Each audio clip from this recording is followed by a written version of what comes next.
All right, here we go. Welcome, everybody, tuning in. We've got a very special guest. I'm excited to have Henry Chervenka with us. Henry, thank you for joining us. Thanks for having me. Yeah, the special stream. I'm really excited to have you here and be able to let you show off your techniques and how you do hard surface. Specifically, for those that don't know, that car that was in the beginning, Henry has made that actually gets shipped with ZBrush. So it's part of our pro projects that we are starting and rolling out this year that we just started doing. So Henry was kind enough to make that car completely 100% in ZBrush. So in this stream, he's going to break down a little bit of how he makes that car with his processes and sharing a lot of other really great tips and tricks with you all. So I want to do a quick audio check, make sure everyone can hear us okay. If anybody in the chat can make sure we hear me okay. And then Henry, you want to go ahead and we'll double check that. Yeah. How's my volume doing? You sound good to me. All right. We're good. Okay, we got a yes for both of you. Okay, audio is great. We're winning. We're winning already. Chalk it up as a success. Okay. So I'm excited. I am going to, so you guys are aware, I'm going to mute myself most of the time for audio. If you do have questions that are coming through, please go ahead and put them in chat. I will do my best to filter questions to Henry as he's going, but he's got a lot of things he wants to cover, so I don't want to interrupt him a ton, but we definitely want to give you guys opportunities to ask questions that I can filter to Henry. So, and then I will be living in the chat with you guys, so by all means, feel free to chat in there and I will answer what I can. And then from time to time, I'll throw questions at Henry. So for the most part, this is going to be Henry talking and showing his techniques. So we're going to show the screen, his ZBrush, and then us, and make sure you guys can see that as well. For me, it looks good. Henry, it's good for you. I would assume on your side as well. Right? That's good for me. Okay. And then everybody else, if someone can give me a little thumbs up in the chat, that'd be a great help, just making sure we're good to go before I hand it over to Henry and he starts going. Again, I will be in the chat for you guys. So Henry, I'm going to mute myself. I'm going to let you take it from here, and I'm just here to help and support in any way I can. All right, cool. All right, so a little bit of maybe a rundown of what I'm going to be covering today. I'm going to start out probably with some design features that are more subtle than your obvious on the nose ones that you see. Then I'm going to switch over to probably what a lot of you guys are probably interested in is the breakdown of the car. Then I'll shoot over to some quick tips, and then we'll finish off on some topology. And if we have some time, I'll show you how to do the tire and the rim. So for the design features, one of the techniques I really wanted to build a design around was layering. So layering is about stacking shapes and elements to add depth and complexity. One of the ways I used layering was to repeat simple shapes. And you can kind of see this in the vents in the front, on the top. You can kind of see it on the over the headlights on top, and then on the back, I have some more simple shapes just repeating. Okay, and let's see here. So the interior has a bit of layering on the dash. If I solo that, you kind of see layering over here. Also wanted to show overlapping panels throughout the car to give it more depth and visual interest. So if we go to the back, you kind of see some of this overlapping panels from the tail light to the bumper to the rear corner panel. I also incorporated it into the front corner panel and the front bumper. And so when we're talking about the interior here, I wanted to do something special to tie everything together. This is where I wanted to kind of translate it from the soft curve shapes you see on the exterior to the sharper angles of the exposed interior of the framework. And I wanted that transition to reflect how ZBrush has evolved over the years from a heavily focused on organics to kind of grown into something that can handle more hard surface modeling extremely well. And that was a little bit of a challenge because you kind of had to keep the overall shape of a car. So I kind of wanted to translate that into the interior a little bit. So throughout the design process, I was kind of thinking about the end result not being a 3D model. Instead, I was imagining what would this car actually look like if it was manufactured? I started looking at what elements I could add or remove to reference different ZBrush features without making it too on the nose. One of those was kind of removing the doors. I started, let's see, the doors is kind of like, I wanted to make it feel like I was turning the visibility off in a subtool. Another element that I wanted to show, kind of like a subtle thing, is the roll cage. With the doors removed, it kind of felt like you're seeing the wireframe in ZBrush, showing the structure underneath the surface. The single seat ties into that concept too. It's meant to represent the solo nature of sculpting and modeling in ZBrush. Also, a couple other features I wanted to show was the arc over the roof line and the shape of the interior dash. I wanted that to resemble the motion that you see in the ZBrush logo. And really the overall goal of the design was to try to capture that same sense of movement you feel in the ZBrush logo, like it's in motion even when it's standing still. So those are some of the design elements I was kind of aiming for. That's kind of subtle, that you kind of feel but not really see. So the next thing, let's talk about the process. Do we have any questions so far, Paul? Nope, you're good. Nothing yet coming in. Okay, cool. So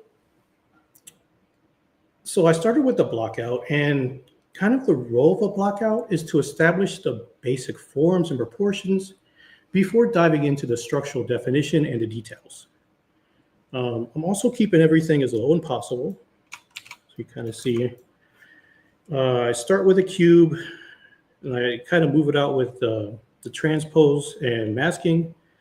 I'm using dynamic and creases to kind of show the high poly version of the low poly. That way I can make easier adjustments when blocking out and trying to establish those overall proportions. Okay, the next thing here is, let's see here, turn on my Boolean. This is where, in this stage, I'm focused on defining major angle changes and start on the structural definition. This is kind of planar blocking. The major brushes used were the clip curve and the trim dynamic.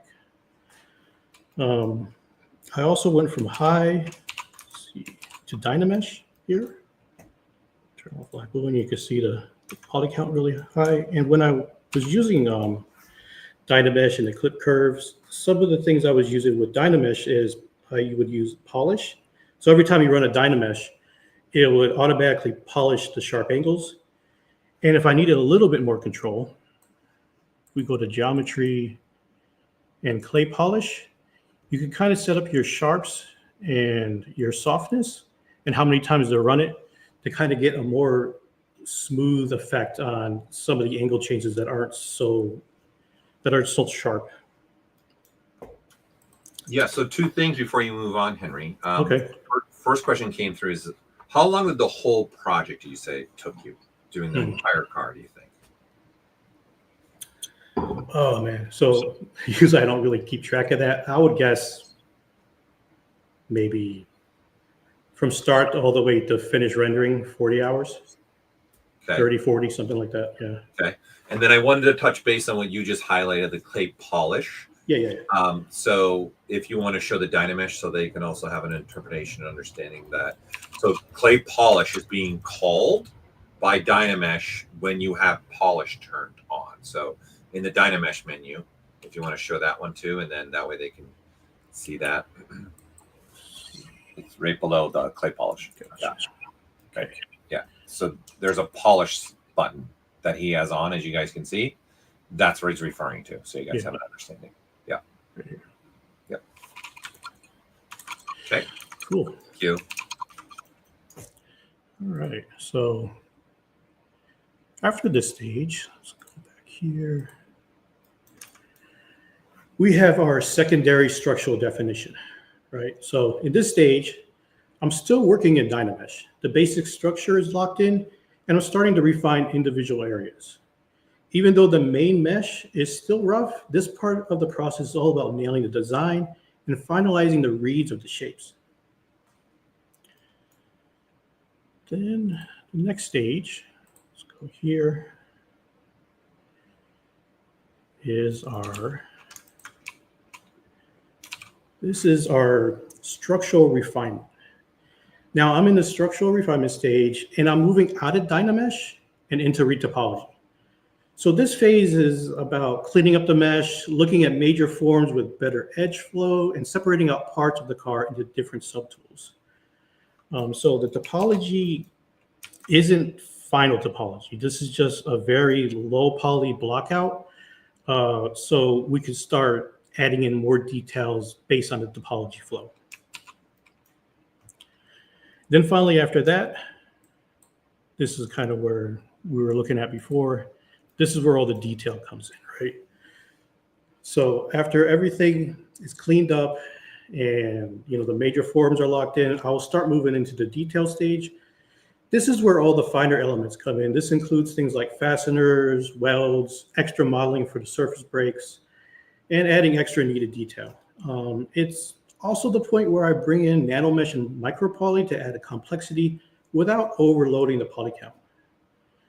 So and with this stage, I keep on refining the topology, making sure it stays clean. So a question came through about the process you're showing for the stage, specifically, I think, in the beginning stages. Mm-hmm. How did you control the brushes to make a perfect smooth surface? I think it's regular to get some blobs that create minimal shades when moving the camera. So it's clear that there is some irregularity. So it's more, how did you control these brushes to get this smooth type surface? So we're talking about this stage here, probably I think the one before. I think the one you had before. I think the one, that stage. Like, how did you get this to actually create those clean lines with the brushes that you were referring to? Okay. So let's take a look at that. Let's grab up the clip curve. Okay, so one of the ways we can use polygroup. So if I use the clip curve, press a space bar, I can automatically put polygroups in with the clip. So if I go ahead and slice it, let's turn on symmetry here so it's even. Slice it down. And now we can use this to clean it up. So if we do, let's see, if we mask it, blur, then I'll polish by features, kind of clean that up a little. And we can continue if you want to do that. Then we can run a Dynamesh, and that'll kind of like soften off that transition like the rest of these. That's one way if you wanted to manually do it. Let's say I do a clip here, just to. We do this, and let's say with the Dynamesh polish, you can kind of see the polish automatically cleans it up for you. And you don't even need polygroups when you use the polish. It'll automatically polish it based on the surface angle changes. So on this stage, you're using mostly clip and knife. What are the brushes you're using mostly in this stage? For this, it's clip, and then I'm using the trim dynamics. The trim dynamics. Yeah. Okay, can you show a little bit maybe how you like to use the trim dynamic in this stage for them? I think that's also what he or she was looking for. So the trim dynamic is like, that's kind of more for like if I want to smooth out transitions and come out and just really quickly smooth it out like that. And then if you run another Dynamesh, you can see like it'll smooth it out even more. So if I have a clip that has an angle change and I want to smooth that out, I can come through with the trim dynamic and kind of smooth out those two angle changes. So it's a softer transition between the two. And then when you go to the next stage, what brushes are you switching to there? Oh, that's a lot of brushes. You're switching to a bunch of brushes. Yeah, so this is more like I'm using dam standard to kind of hitting some angles, clay buildup to build up more of the form. And then how are you polishing that? So when you're doing a clay buildup, what is your technique for you to start polishing that off so you get that nice mostly H polish, and a lot of times I just did this for kind of demonstration. Yeah, it's a lot more rougher than this because Topology will do a lot of the heavy lifting when it's smoothing. I just want to see the elements there. It doesn't have to be perfect lines or smooth surfaces. As long as you see the elements being shown, Topology will take care of a lot of it when you're doing the retopology stages. Right. So yeah, you're building up surface with clay buildup, and using H polish to kind of smooth it out. If I need need some of that, can you show a little bit of that so they can see that? Is that possible? Yeah, we can. It's just, it doesn't have to be perfect, just so that they can get the idea too what we're talking about. Let's see if I wanted to kind of switch to. By the way, what are you using here? So I'm sure the question is going to be asked to call up all the UI elements, because that little circular dial thing you're pulling up, what are you using there? Yeah, so this is it's a plugin by ArtistNot, and here's a thing where you could put in brushes. We should go through. We could do alphas, we can do textures, and we could do materials. And a couple of things that I like about it is, first, you could use custom icons. Second is, every time a new version of ZBrush ships, you don't have to load it in. This is kind of like everything's inside a folder, and you store it into your oh man, I can't think. Wherever you store your other plugins, that's kind of where it stores. Yeah, the Z start right now. Z startup. Yeah, the Z startup, and so you don't have to keep on loading it into the brush palette or the light box every time. What's the plugin again? What is it called? And let me get a link so I can share it. So it's by ArtistNot, and let me see, plugin here. It's called Personalizer. Unless you got a link. Personalizer. Okay. Personalizer, and what we're using is called the brush drawer. Okay, let me see if I can Google real quick for you guys all, and I'll share that link. Here we go. Boom. Okay, here it is. All right, I'm going to share the link for you all, since I actually got asked to in here. So cool. There you guys go. All right. All right, back to the clay buildup, I guess, and H polish. We'll go back to that. Okay, so roughly what we could do is just start building. Let me use the pen here. That's another thing. For like hard surface Z modeler, I'll just use the mouse, and for anything sculptural hard surface, I'll start using the pen. So if I wanted to maybe just add a panel here, I can use Shift, bring it in. Let's do another one here, right? Then I can switch to, let's see, something H polish. I can just go through and just smooth it down, H polish it down, right? That's kind of where it is. Yeah, you're trying to be a little bit free here, right? You're not really consumed with this. Has got to be a perfectly. No, I just did this so everybody could see more of the surface changes on this stage, but this is kind of where you're taking it. It's lumpy. It's not for other people to see. It's more if you can see it and recognize it. It's more of a faster process. You don't have to clean up to perfection, because we are going to retopo, so it doesn't need to be decimated or anything. For the other workflows, this is more like Topology. You'll be surprised how much Topology will clean it up and will recognize different things, because we will be focusing on mask extraction to kind of get the surface and then extract with ZModeler later. Yep. Okay. So we had two questions come in because of the stuff now you're showing. So let me give you the first one. Are these solid pieces in the blockout, or do you turn them into panels? Say, for example, create a sheet of metal, thin fender, or use solids to fill the mass and carve in the panel gaps? So it's kind of like what I'm going to be showing with retopo, but so if we're looking at, let's see here.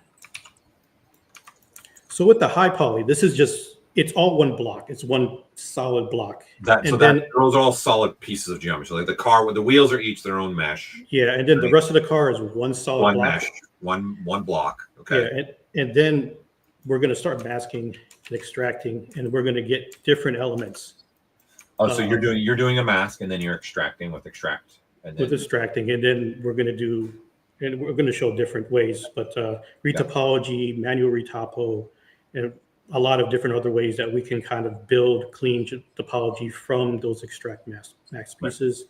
Yep. And then sometimes we'll build topology straight on from the block, and I'll be showing that as well. Yep. And then you do all this in ZBrush. You don't leave ZBrush. Oh, no, I don't. So when ZBrush came with Edge Extrude, that's when I stopped leaving ZBrush for other softwares for retopology, because I wasn't the biggest fan of Z-Sphere retopology. But like there's so many different ways you could do it in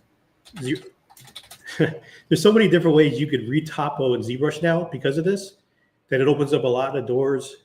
And also I'm going to be showing some ways where it's kind of like the more complex the hard surface model is, the easier it is to retopo. And it's kind of a weird statement, but when I show you it, it's going to make sense.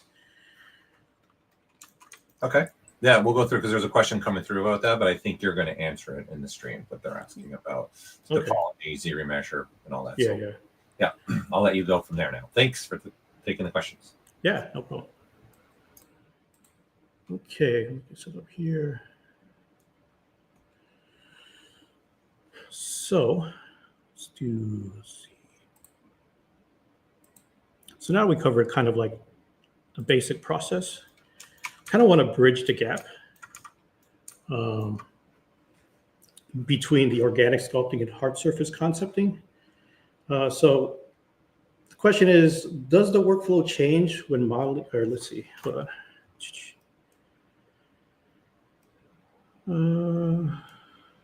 Let's see here.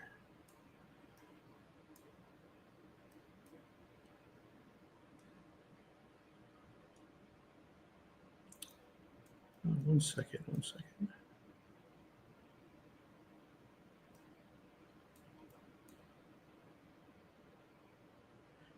Okay, I got it. Sorry. No worries. Yeah. Always having things that you have to adjust and change on the fly. That's the beauty of live streaming. So I wanted to kind of bridge the gap between like the hard surface workflow in ZBrush and kind of like what ZBrush is mostly used for, which is the organic process, which is like primary, tertiary, and secondary forms. So at the blockout stage here, both hard surface and organic models are kept low and simple. The goal is just to establish the basic form, proportions, and silhouette. And it's still all about big shapes and getting the overall structure right before moving on. Okay, so the second stage here is the secondary planar modeling. So at this stage, both workflows begin to focus on defining planes and major surface transitions. For hard surface, you're exploring how to angle change effects and how that affects the design, as well as how light reacts to it. For organics, it's about breaking the form into clear planes that help guide the anatomy. At this point, I will leave the low poly stage and jump into Dynamesh. Okay, so for the secondary structural definition, this stage is more about building structure. In both workflows, it's about defining core features more clearly. For hard surface, that means starting to define parts that suggest how the object is assembled or function. For organics, this is where underlining anatomy and key facial landmarks start to take place. Also prefer a little bit of surface breakup to help read the secondary forms. So we can kind of see that here. I find this helps a lot more, seeing some surface breakup, because when I used to do it was smooth, it was harder to see the direction of the anatomy, and this helps kind of see more of the muscle structure underneath. Let's see. Then we're on to the secondary refinement. With the structure in place, this stage is focusing on cleaning up and control. For hard surface, the model has now been retopoed and with clean geometry. which smooths out the rough Dynamesh forms and creates sharper transitions. For organics, this is also where I leave Dynamesh and retopple the model. The anatomy becomes more refined and major forms are preserved, but the attention turns to blending the fat pads and starting on the larger wrinkles. Plus, more of the facial features from the photo reference is considered. See, for the tertiary details, this is where you start adding character to your piece. For hard surface, that means adding fastener, vents, welds, extra internal modeling components. All the same elements that give the design realism and visual effect. In organics, this is where you add smaller wrinkles, minor skin shifts, and light surface breakups. That captures more of the personality. So by this point, both models are structurally complete and the focus shifts fully to adding character and believability through detailing. Okay, so for the final, this is kind of where everything comes together. For hard surface, material and lighting are used to turn the model into a finished product. And for organics, skin shaders, grooming, and lighting helps bring the character to life. For skin pores, I like to blend the scan data and the displacement from ZBrush during the look dev process. One thing I like to do is add the scan displacement as a layer in ZBrush to use as a reference. And on a new layer, I will sculpt wrinkles and additional details to align with the scans to help blend the two displacements better during the look dev process. Both workflows do follow a similar path. It's kind of, you start simple, you build a structure, you refine it with a purpose, and you finish with the details.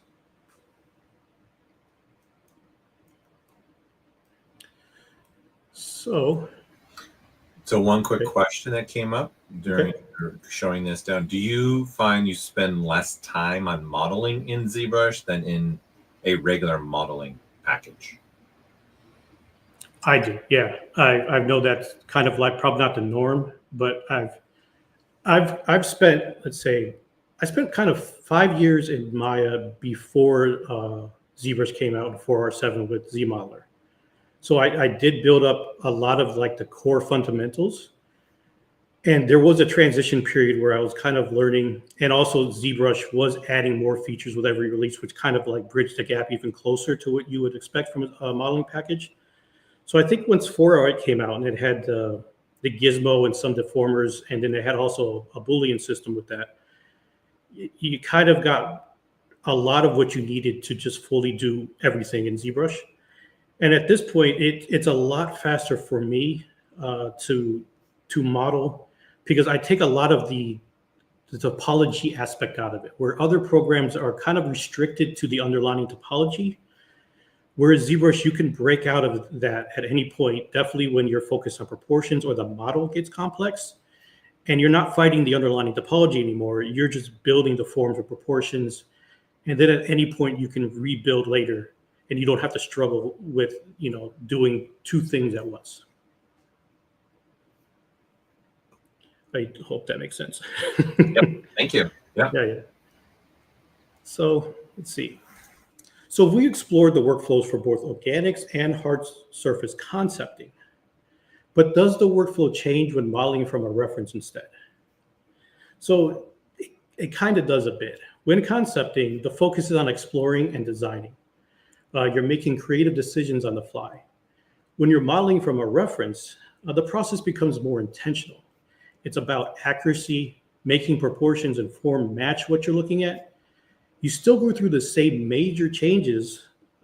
Those would be kind of like block out, structure, refinement, and detailing, but the mindset changes. So let's take a little example of that with a front bumper. So what we're going to be making here is a front bumper that looks like this, right? So we're still starting out with a block out. It's still about matching the overall proportions. We're staying low to get those big shapes quickly. See topology of that. That's all I need for the proportion. You don't want to go too crazy. It's very simple. It's very fast. Next is the structural definition. So at this stage, it's about defining the major structural elements. And since I'm working from reference, the goal is to start locking in key shapes and angle changes. I'm using polygroups here to control the edge flow and get ready for further modeling. Then we come to the construction topology. So kind of the definition of construction topology, because I'm sure it's not used that much. It's a modeling strategy using low poly topology with dynamic subdivisions and creasing to create a clean looking surface quickly without having to worry about good edge flow. So what I mean by that is you're going to see here where poles kind of hit the crease line, and it's going to cause a surface tension here. There's no supporting edge loops around creases, so you're going to see different fall offs of the crease. So things like that will affect, kind of more like production ready topology versus like a topology that's just built to get more of the shape together. So some examples that we can kind of break down is you kind of see when you don't have edges kind of like supporting the creases, you're going to get an inconsistent fall off of the crease. You can see from here, even on the side, you're going to see that crease is not what we want it to look like. You also see it from this side, running around the side. This is a lot tighter, and this edge is kind of farther away, and you're going to see a little bit of that coming off the sides. Also, this is an example of poles hitting creases, kind of what you want to steer away from. And for the last one here, this is kind of what you're looking for. Evenly distributed edge flows around creases, no poles hitting it. But there is kind of an issue where if you want nice clean edge flow around here, you kind of want to collapse these edges. Let's go over that real quick. So go to the Z modeler, and traditionally you would probably want to like target weld these two. Let's do, for this one, we'll do a collapse. You collapse this edge, this edge, this edge, this edge, and now you kind of see we're running a nice clean edge loop around here. But the issue still is the fall off isn't what we want. So now you're going to have to start inserting some edge loops. However, let's see here. ZBrush makes it a lot easier. To the point. Where all you have to do is ZBrush. Say polygroup, polyloop. Just get a separate polyloop running around it. The polyloop here, and then we could do inset, polygroup all, and I like to use standard. Now we can get that edge loop running clean around here, and we still keep the supporting edge loops. And it's happening all around at the top and the bottom based on the polygroup. So if we go ahead and let's do here, uncrease all and crease. Kind of see now we have everything looking nice with just a couple operations and the polygroups driving the modeling operation. So let me show. Do uncrease all, then crease. And we'll tighten that back up here.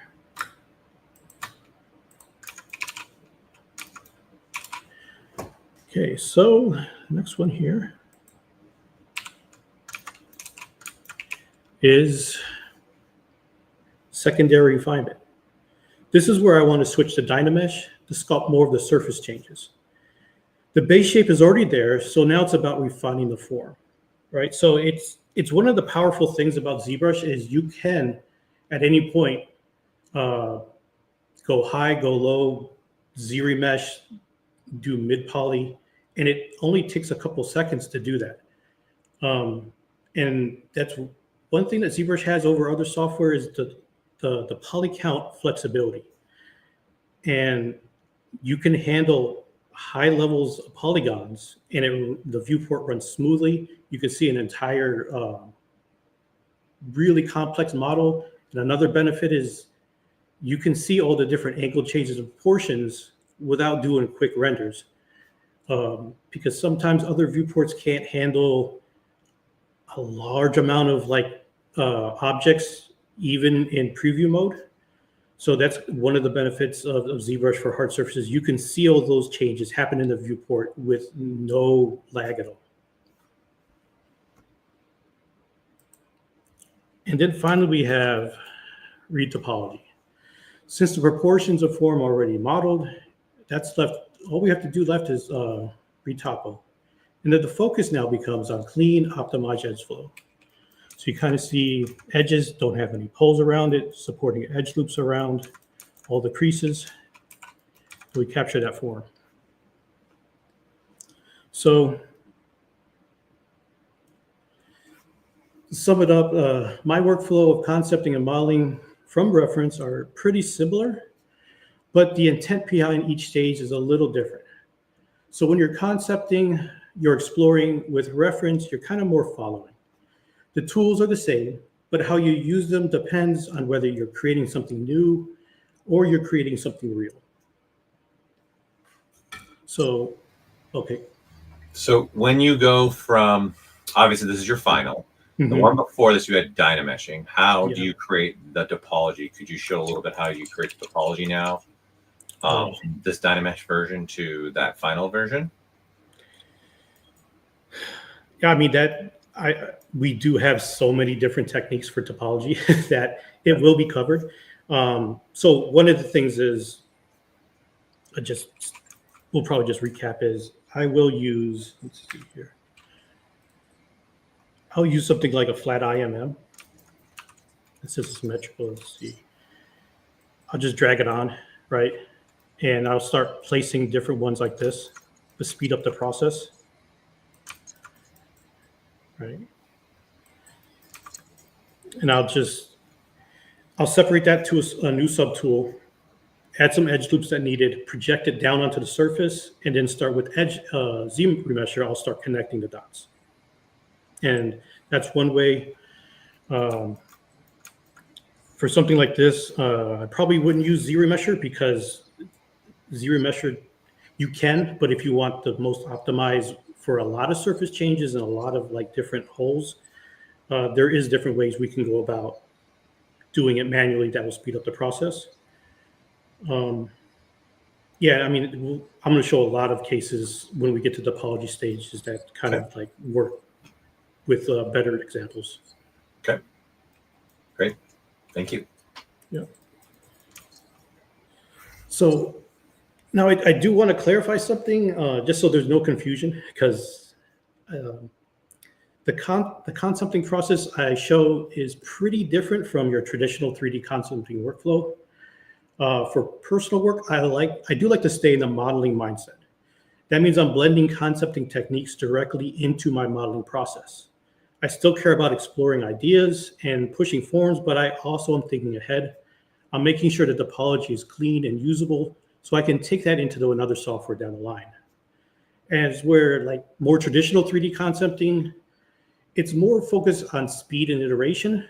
It's all about getting ideas out quickly, testing design fast, and making visual decisions on the fly. It's a process that leans heavily on design freedom and often pairs really well with more 2D tools. Okay, so now we're going to start getting onto some quick tips.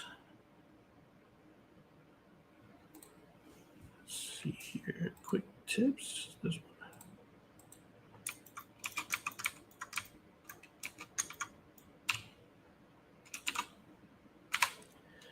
Grab the move brush real quick. So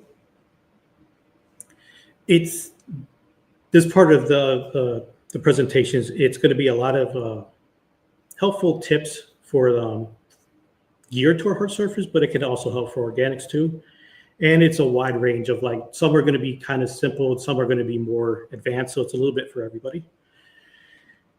And this is going to be kind of I'm going to show some simple, I think a lot of people are going to know it, but it kind of leads itself down the line of there's a reason why I'm showing this. So when we move on to the next stage, it's going to make a lot more sense. So with the move brush, we we have three different kind of modes with the move brush. We have screen space. And if you tap Alt, we can move by the surface normals. And if we hold Shift, we can slide across the surface.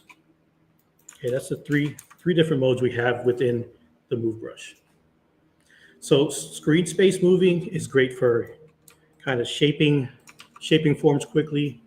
Moving along the normals gives you more control, lets you push and pull based on the surface direction. And sliding along the surface is useful for repositioning points and edges while still trying to preserve the underlying form and volume. So now with that, we're going to talk about three brushes and kind of how they differ from each other. So with the move brush, let me go ahead and mask the border, keep it consistent. And if we move these edges down, we're kind of see like the brush is based on the size of the brush and the focal shift, which is kind of determines the fall off of where those edges come out, right? So another brush we'll talk about is the Move Elastic brush. Hotkeys BME. And with this brush, what I like to do, I like to set it up a little different. So if we go to the brush palette and under elasticity, by default, the elastic strength is set at 80. I like to crank that all the way up to 100, right? So the strength setting is basically letting ZBrush know that how strong do you want this elastic effect to be in order to maintain the geo while it's being moved, right? And the elastic brush itself basically will dynamically update the topology you're trying to maintain the overall size of the polygons. And it's really good when you're using it with low poly counts. The auto adjust, we're going to come back later. And this elasticity on off is kind of like, it's basically an on off switch determined by the poly count in the thousands that you set here. So in this case, the elastic effect will turn off once you go beyond 25,000 polys in your mesh. So the effect here that differs is when you move the edges, it's going to kind of maintain the edge flow a little bit better, as opposed to come down here and we merge that down. You can kind of see the difference here, where it's maintaining the edge flow a little bit better with the elasticity versus the move brush. And if we want to see the effect of a brush that really kind of maintains the overall shape of the poly, we can kind of check out the cloth nudge brush. And this is really going to just kind of maintain the distance of points on your polys. And if kind of show that with more polys, we can kind of see, we can still break it up, but point to point distance is going to maintain. Right, so a perfect example of that is, let's see here. Let's go back to right here and turn on perspective. And what I use that for is the netting here. Let it wait subdividing. So you can see I kind of moved it around. And once I got the basic shape of the base mesh, I can move it around with a nudge, and you can kind of see the effect of the netting will not distort it. Whereas, let's go ahead and use the move here. You can kind of see it will start to distort the micro mesh on this. So let's go back.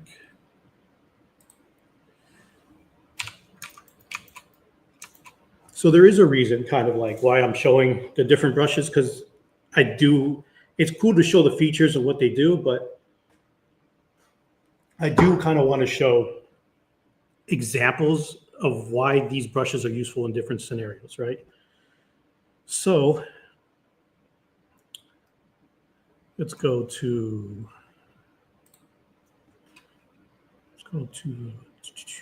white. Okay.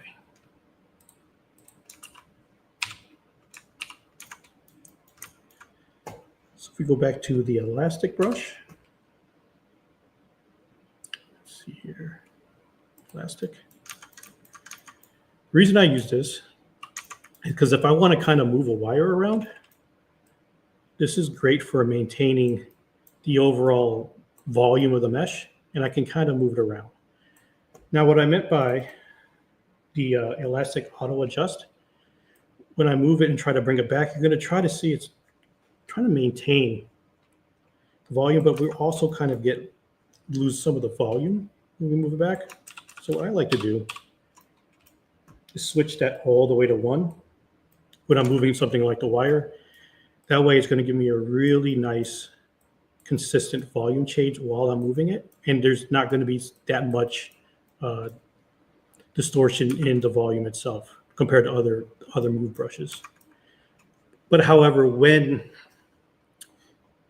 you move it too much, there is kind of like a limit where you can do it, where it will kind of distort, right? So in that case, ideally what you want is kind of like what it originally was it having a curve in it, right? So we can kind of like put a curve back into it. It can be done, right? So let's go ahead. First thing I want to do is say uncrease all. Let's see here. Uncrease all. So it's all uncreased. Then I want to go to the Z modeler. Let's say I'll do a mask, edge loop complete. I want to mask one of the edge loops, right? Invert it. Then I want to bring the gizmo, kind of move it right in the middle. Something like that. And the idea is to move the edge inwards, right? So if we just normally just use a scale, it's going to try to scale all the edges and points to the gizmo. Instead, what I'm going to do is hold Control and do an inflate. And I kind of want to look at this point here and move it so it's almost in the center, right? Clear the mask. And then I want to switch to crease, edge loop complete. Just hit a crease right in there. Let's see if I hit a crease. Should do it.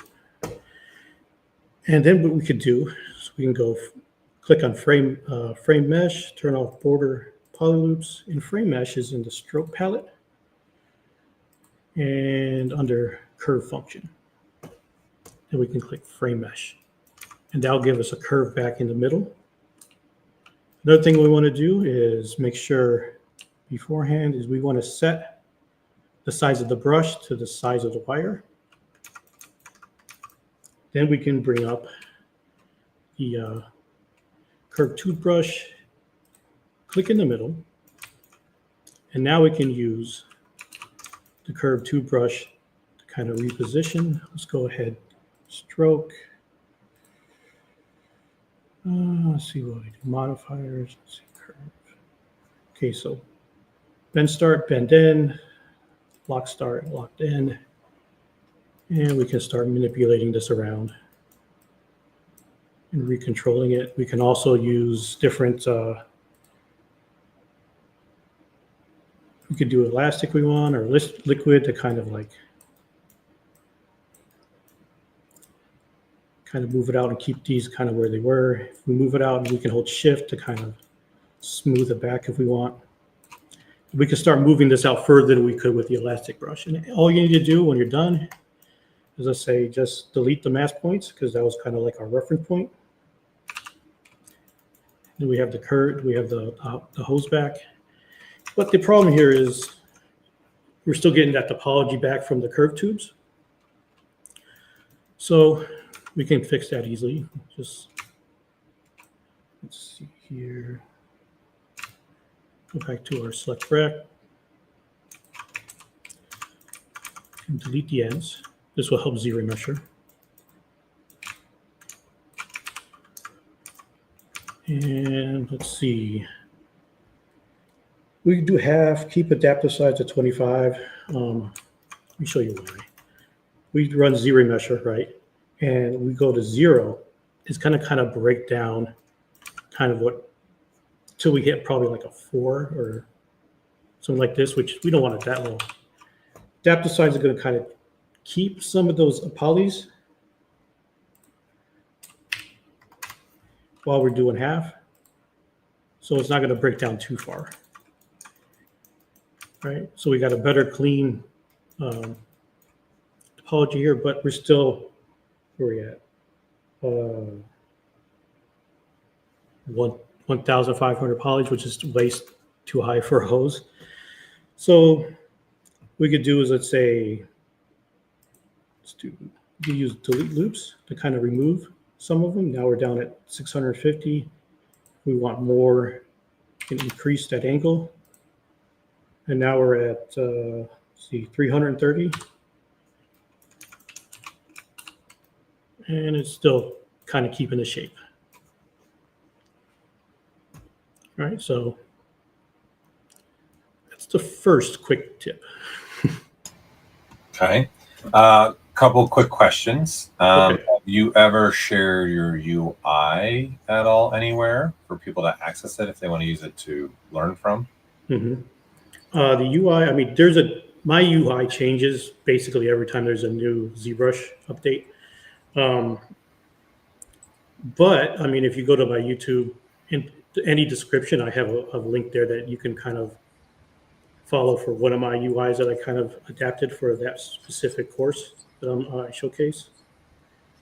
One of the problems is for sharing my UIs, I have a lot of custom macros, a lot of paid plugins that I use, a lot of custom hotkeys too, and it's very tailored to how I work. You can definitely use it as maybe like a blueprint to make your own, but I would definitely kind of more suggest build something around your own workflow. Yep. For UIs. So another question here, just how do you handle something, say like a bike chain with curves? Mm-hmm. Obviously the curve is just distorting the mesh and allowing you to place the curve where you might want it to go. Okay. Do you have something that you prefer to use or do when you're trying to do something like that instead of like a hose? Yeah, for like bike chains or treads or anything, I don't use curves. There's two things I like to use. One is array mesh, or two is nano mesh. Those are kind of like the things I like to use. I get more accuracy, I get more control. Array mesh, array mesh and what? Nano mesh. Oh, okay. Those are the two things I like to use for like repeating more complex elements.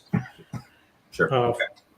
For array mesh, you can kind of build up a chain, and so you can kind of build it around a chain. And for nano mesh, all you have to do is kind of like set up the topology beforehand, make sure it's kind of more equally spaced, and then you have more control based on the polygons when you nano mesh your chain piece in. I think for the summit, I used a tank tread. If you want to check out that, kind of like my process of making a repeating item. When you did the presentation for the ZBrush Summit? Yeah. Okay, I'll find that link and share it in the chat. Okay, thank you. Thank you. So next up is, let's see here. Let's get this set up here. Okay. Next up we have is snapping subtools with contacts. Right, so what I want to do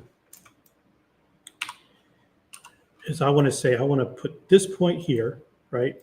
And I want to snap it to, let's say, that point. Now, The problem is when we draw out a point to a point, it's kind of hard to get it precise. Let's say I want to do it from here to here. I'm not really sure kind of where I'm hitting because it's two different subtools, and that's a problem. Also, if we have the same subtool, and we'll turn off the visibility here, we can snap point to point. However, when we go down to contacts here, it's all grayed out because you do need two subtools for this to work. Now, to help troubleshoot this feature, it's kind of useful to understand a bit of the history of originally where contact points were designed to act kind of like a virtual markers set with the transpose line. You know, they were used to define and maintain the spatial relationship between one subtool and another when one gets moved, right? A great example of that is if you hold control. They give you an example in here in the help section using the demo soldier. So let's use that as an example to break it down. Let's say you want to move or rotate your arm up, and the demo soldier has a glove, and it's a separate subtool. So here's kind of how the workflow would go. First, you would select the glove, draw the transpose line from the glove to the wrist, then you would press C1 on the contacts palette. Next, you would draw out a second line from the glove to a different spot on the wrist, and then press C2. Then you would do the same thing for the third point and then press C3. Now you would switch to the demo soldier body, mask the arm, and then rotate it upward using the transpose line. Then finally, you would switch back to the glove and then press apply under the contacts, and then the glove would snap into the correct position based on a new placement for the wrist. Now that we know kind of like the origin of like how contacts were originally used, it kind of helps you troubleshoot different scenarios. So the three different types of guidelines are kind of like things that contacts need. First, you have to use the transpose line. The gizmo won't work for contacts. Second, you have to use multiple subtools. They won't work in the same subtool. And then the third is kind of like you got to reset for a new placement. Anytime you do a contact, you got to reset. So those are the three kind of like the guidelines. So knowing that two subtools won't get you exact pinpoint position, what you can do is come in here, draw out the transpose line to one point to another, and then under the split, we can say group split. You say okay. And now the transpose line will stay in that exact position. And if we go down to contact points, we can say C1 and then apply. And now we can get exact point-to-point position with the contacts. That's kind of like the workaround I kind of use. So for IMMs, it's sort of the same situation. So let's bring up IMM here. IMM here. So if I want to like draw it out, let's see here.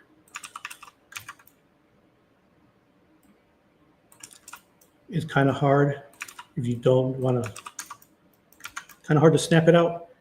But if we use the gizmo, control click mask, we can just click and it will get to an exact point.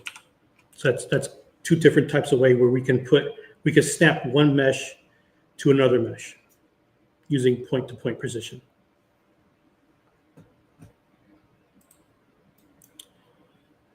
Okay. Let's see here.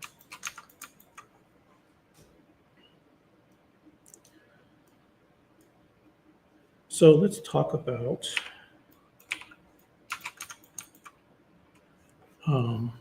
the extrude for a minute, right? There's a cool feature. This is a simple, easy one. So if we use retopo and we do extrude, and we want to extrude an edge, right? We could tap, and the different tapping is cause, if we look here, it's set to edge and then edge loop. And that's the two different settings we're getting when we extrude and tap, right? Now, if we want to go all the way around, right? Let's see, that's going to be poly loop. So when we do that, we can hold Alt, and that's what gives us a poly loop all the way around. However, if we want to switch the functionality, if we want to do edge and poly loop, we can do this. Now we can do an edge, and we're tapping, we can switch that. And then holding will give us this effect here. So we could switch between edge and edge loop and edge and poly loop. Now, if we want to say I don't want to extrude, let's see, get back to the first one here. I don't want to extrude an edge loop like this. I want to do, let's say, if you want to extrude this edge, and this one down here, you can hold Alt, tap it, and now we can move those out by holding down Alt. So we can do more localized edge extrusions by tapping on the poly face or tagging the poly face white, and then you can get more control over your edge extrusions. Right, so the next one, let's see here, is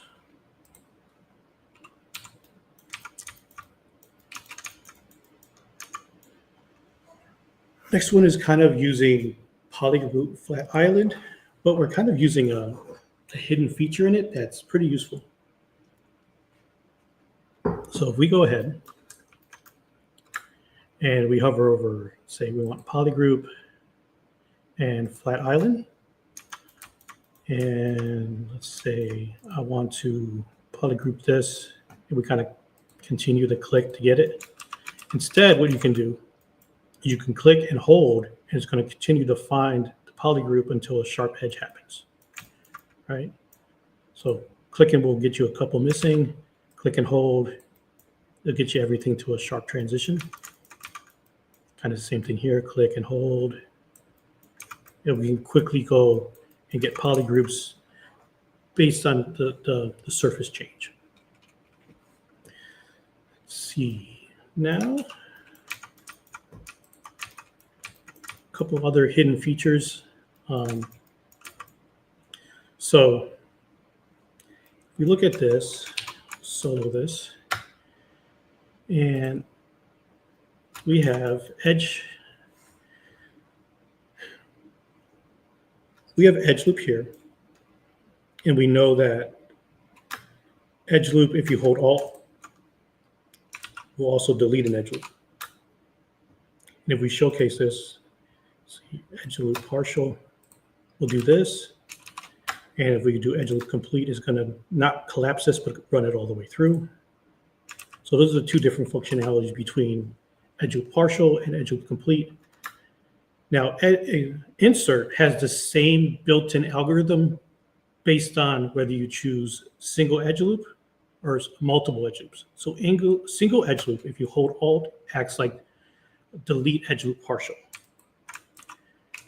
Whereas insert multiple edge loops will act more like delete edge loop complete.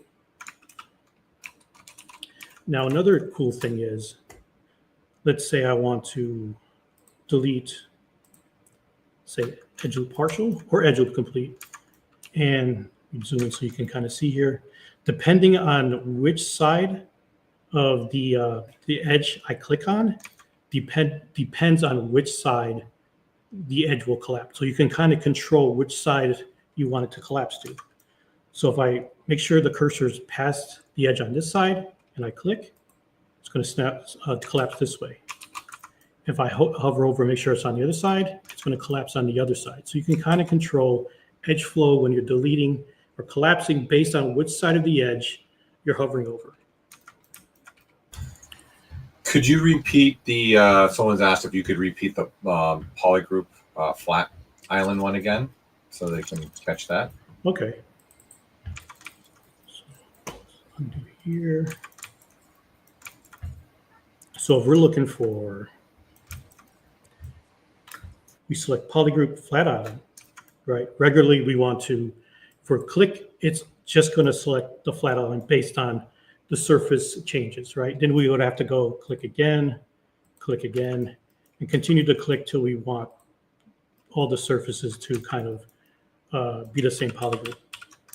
Instead, if we have defined surface changes, we can click, continue to click, hold, and then drag, and it's going to continue to find different elevations that's not sharp and continue to add the same polygroup until there's a harsh surface change. Another example is here. Let's click, continue to move out. We can see it'll stop at a harsh transition. Back here, see? If we continue, it will eventually find an angle. But you can kind of gauge where it's at, you know. So back here is another one. Click. You see there's missing polygroups because of the surface changes. Continue to hold down and drag, and it's going to find them. Okay. Great, thank you. Yep. All right, so let's see where we're at. Let's go. All right, this is a cool one. Let's go here. This is something that I remember Joseph Drush showing, and I always kind of wondered to myself, why is he doing it this way?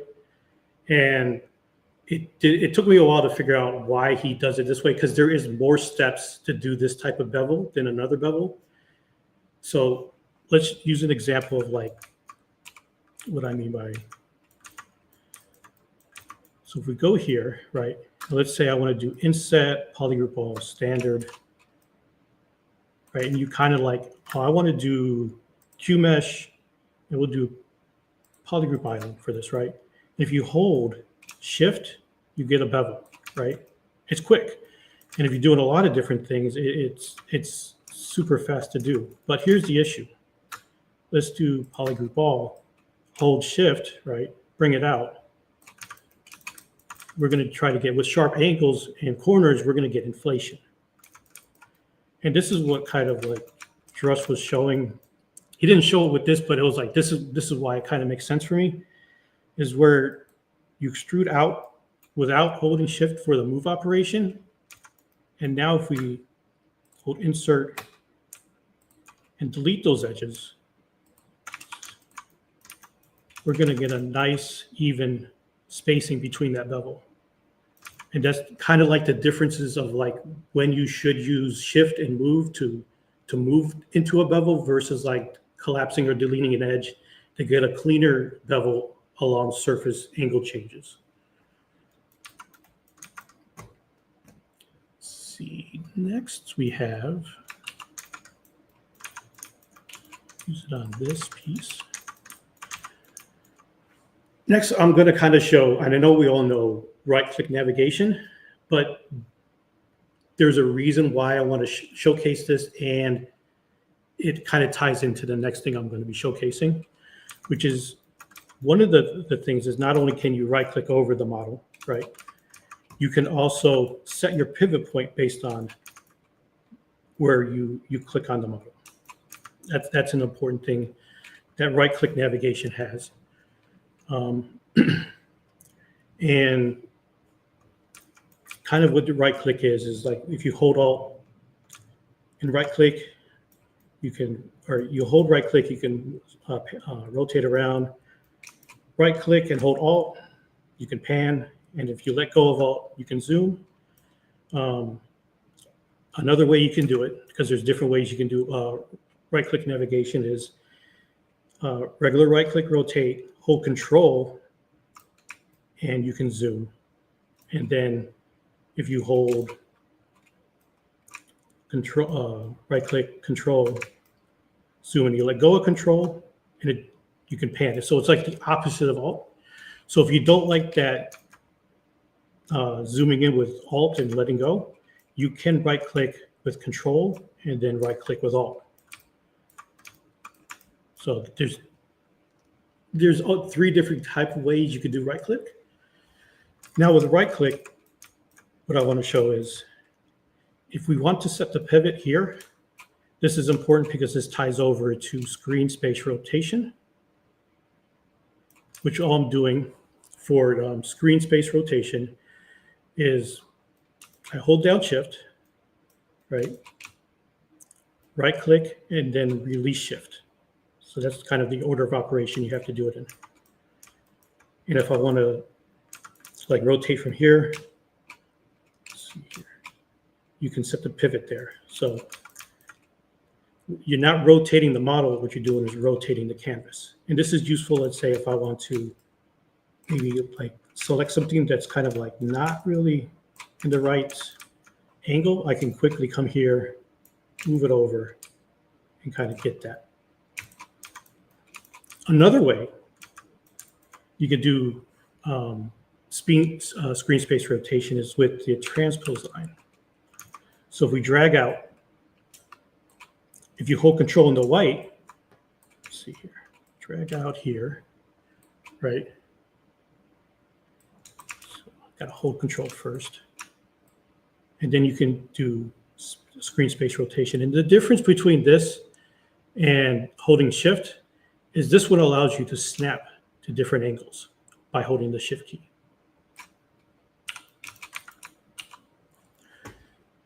Okay, let's see here.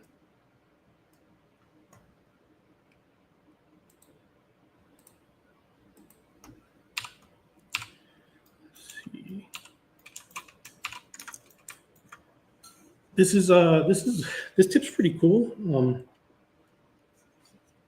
First, let's set up our brush. Our brush, I want to use the mask lasso brush. So let's do mask lasso. And by default, for me, it's kind of, I like Masso's kind of more smooth. So the first thing you can do, and this is not the way I do it, but you could do lazy mouse. Hold control first, click on lazy mouse, click it up a little bit, and you can drag out your lasso using lazy mouse. However, instead, what I like to do is if you hold control, click over the stroke, you can increase the mouse averages and the smoothness. And those are both set here too, so hold control. I like to set the mouse averages to 10 and the smoothest all the way up. And now the lasso is just a little bit more smooth for me. Now, another cool feature about the mask lasso brush is how much it blurs depends on how far the model is away from the camera. So if I get close here, do a mask lasso, you can kind of see there's a little bit of blur. And if you zoom out, do an extreme here, and you can kind of see it gives you a nice gradient. This is really helpful for high poly meshes where you don't want to continue to click and blur. This will give you you zoom out, you can use the mask lasso brush, and it'll give you a nice even transition with the blur. Also, let's say you can kind of see here, split the difference, you can kind of see.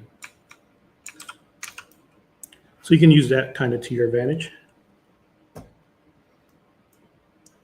And let's see here.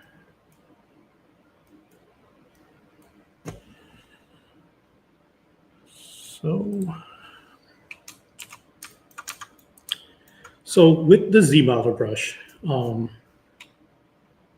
there is a thing here called sphere eyes. And I do see a lot of people kind of using it and not really understanding how to kind of use this feature. So let's kind of go through and kind of show you how I use it so you can get like good effects from this feature here. So with this, let's say I want to do all polygons, right? So what happens is you shrink it down, you get a sphere, but now what happens is all the points are merged in, and this is kind of probably not the effect you're looking for, right? So if you want the border, you can do all polygons, you can do flat island, and you can do polygroup all. You're going to kind of get that same effect. So what you want to do, you want to go mask the border, and then you can run a polish by features to kind of even out the polys inside. So you get the border as a circle, and then the polys redistributed. All right, so, and mask by features. It's in the tool palette down under the masking palette down here. So another thing we can do here is, let's go spherize, let's do flat border, right? And now what's happening is you're kind of getting less of that effect that you get from all polys at flat island. But what you have to do is, since it's a less of effect, you have to run it twice. Let's see here. Right, once, not sure why that. Let's do polygroup border instead. And now we can get, between here, this is more like not the same angle. So we run it twice, we can get that. And then we can still run through mask by features for the border and a polish by features to get that nice even spacing of the polygroups. Okay, so for a polygroup,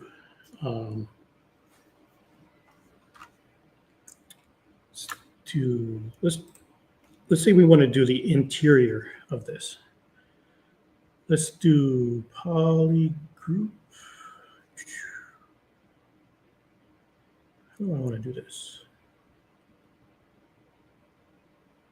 Let's do inset polygroup island. Set.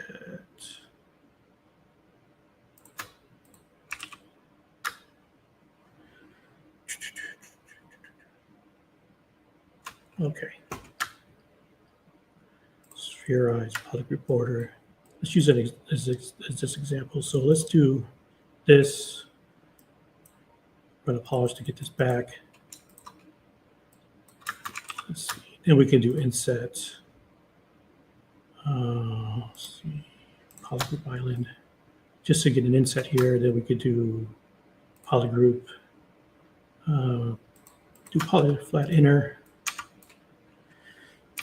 So one of the things we have to worry about when we're getting perfect circles is the space between the circle has to be even and it has to kind of be the same angle, right? So what we could do is we can do mask by features. Let's invert it and then polish by features. Let's go ahead and just polish by features a couple times. And now you can see these points are equally spaced and we get our circle. And this will just react better when you're modeling. So if you kind of see it's QMesh, polygroup island, kind of see, you'll get better results once the points are kind of like evenly spaced apart. Show an example here. So now, let's do flat spherize, flat inner. Let's say I want to do a circle, keep the border the same, but I want to do a circle on the inside. So we could do polygroup and polygroup inner, just to keep this. Mask by features and to run polish by features. Now we can start getting our circle back from Spherize. Now there are going to be certain circumstances where Spherize will come in handy, but typically what I like to do is if I need the border polished, all I have to do is run a polish by features, repeat it a couple times, I got it. And if I polygroup enter, and if I need the interior, I'll do the same thing, polish by features, repeat that a couple times, right? So let's talk a little bit about polish by features so everybody's kind of on the same page. In ZBrush, a feature refers to things like open borders, polygroups, or creased edges. Other places you'll see features like this is mask by features and frame mesh. You kind of see they kind of expose those features for you. So when using polish by features, you'll notice there's an open circle and then there's a closed circle, right? So you zoom in, you can see there's two different options you have. And these kind of represents two different algorithms. The closed circle tries to preserve the overall shape and volume of your mesh, which works really good for low poly models. The open circle, on the other hand, applies more aggressive polish to it. It tells ZBrush, don't worry so much about maintaining the volume and put more focus on this and strength on polishing the features, which works really good for higher poly meshes. Let's see here. All right. So let's say I want to take this polygroup that we assigned here and I want to make it, I want to make that turn into a circle. So what we have to do is first store a morph target. And we can unmask that polygroup. All right. You can run a polish by features. Start getting a circle. We can also use the gizmo. And what I like to do is, let's see here. I like to use the white circle. It's kind of like it's like a guide to kind of like create the rest of it. And then we can clear the mask here. What happens is you kind of see there's going to be kind of a small fall off here. This is where we can use the project morph to get our overall shape back.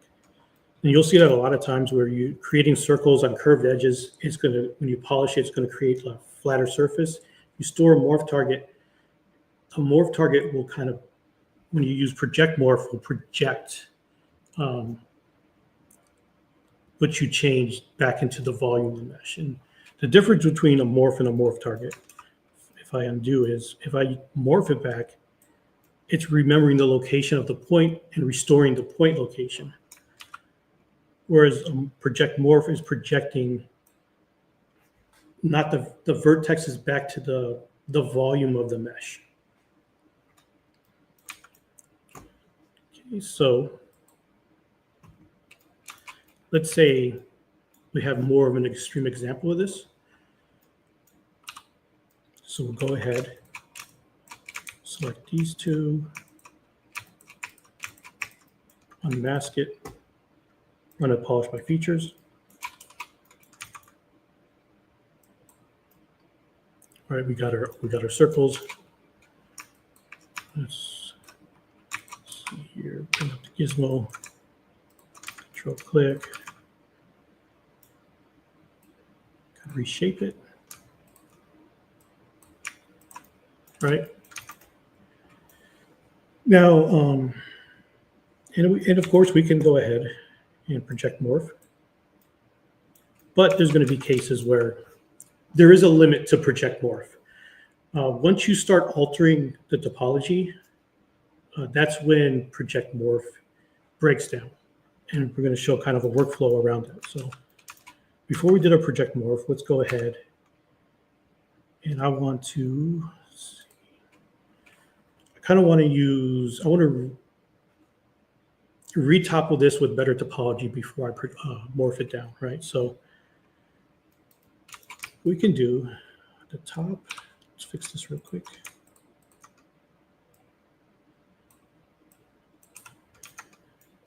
I want to say, use the IMM here. And for the brush settings, I want to make sure in modifiers, I set the projection strength to 100.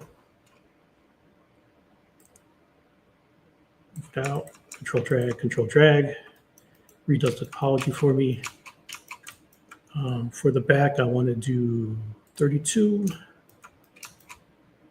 Project it out, control drag.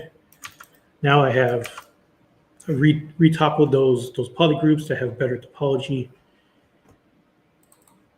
And I kind of broke the morph target. So instead, what we could do is scroll back till the point where we did anything. I could control click here to store a history point in our timeline, come back. And then from the project, we can say project history. And that'll get our volume back after we kind of destroy the topology, retoppling it with Mesh Fusion.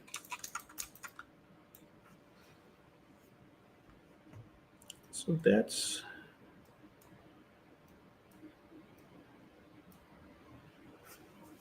kind of that process for that. And then finishing up kind of on our tips section.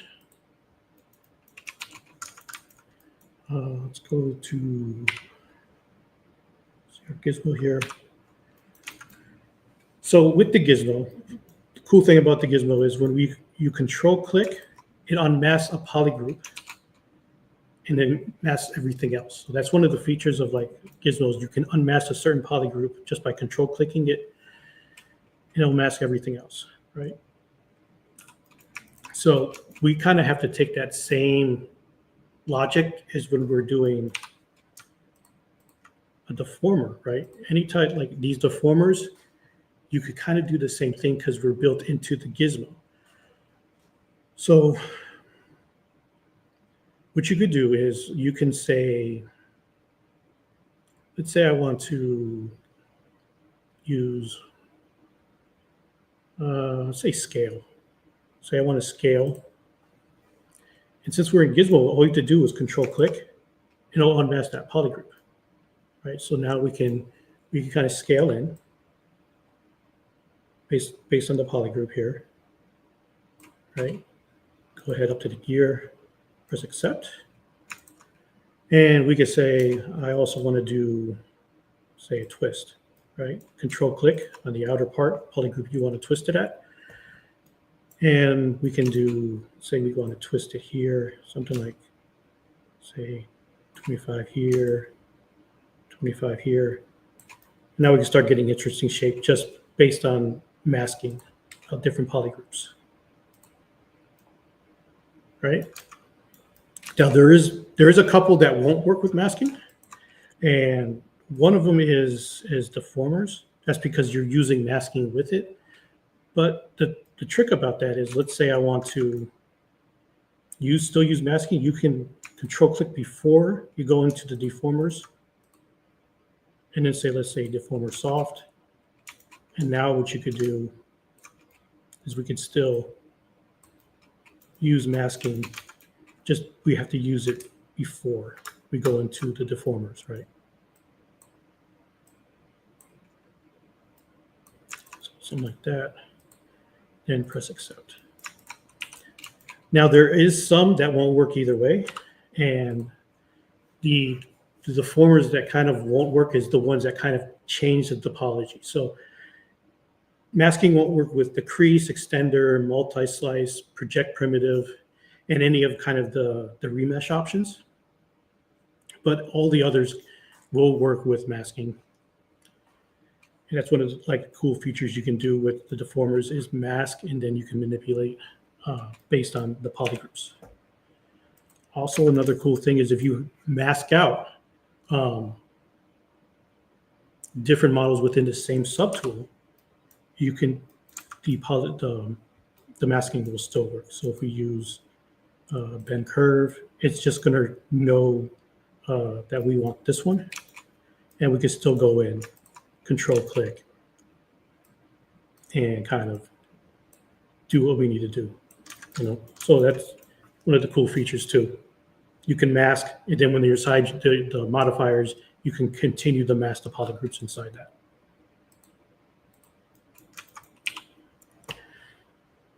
Okay. So a very cool feature I don't think many people know about is a thing called group change points. This is located in your polygroups down at the bottom, group change points. And group change points looks at any changes made to the mesh that has been sculpted or poly painted, and then assigns a new polygroup to those areas. It checks for different points and positions and color, and then if they have been altered, then they will get a new polygroup. So if we kind of show an example of that real quick, say I want to just use the move brush and just move it out, right? I can go down and say group change, and any point that's been moved will give you a new polygroup. That's one of the cool things about it. Paint brushes work the same. If you use the paint, you put some paint on there, it will polygroup based off the paint strokes you do on the mesh. So group change points also has two modes. Go ahead. Let's see here. Polygroup so we can see. Anytime you see that circle, there's two different algorithms associated with that, right? So the closed circle assigns a unique polygroup to each changed area. So if we have closed polygroup, if I run it, right, I go ahead, run the group change points, do it again. We're getting different polygroups every time we run that. However, when you do an open circle or hold shift, it assigns the same polygroup to all the changed areas. So do a couple, let's say, open it up, change it, do it again. It's going to give you the same polygroup. And that could be useful. So a cool thing we can do here is, let's say I want to, let's use this. This is one of Shane Alsa's brushes.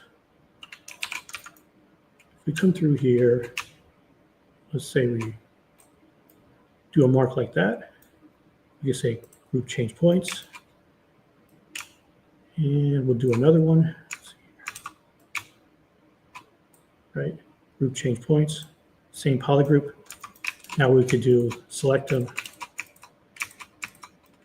convert the mask, and then run a polish by features. Let's open circle for more aggressive polish, and then we can go ahead, control click, and now we can start getting some interesting shapes here. Let's control click it to sharpen it, and then we can start extruding it in. And based off the brush strokes we made, we can polygroup, do some extrusions, and get a little bit cleaner design. Here. Also, we can also use alphas, which are pretty cool. So we could do is just drag out an alpha and group change points. We can go ahead, control click, the polish, right? You start moving it in and stuff. However, let's say the thought process is, why do I want to just use an alpha, right? Just draw it out, and there you have it. The difference is, if we run a group change points, Let's do a different, so I can showcase this here.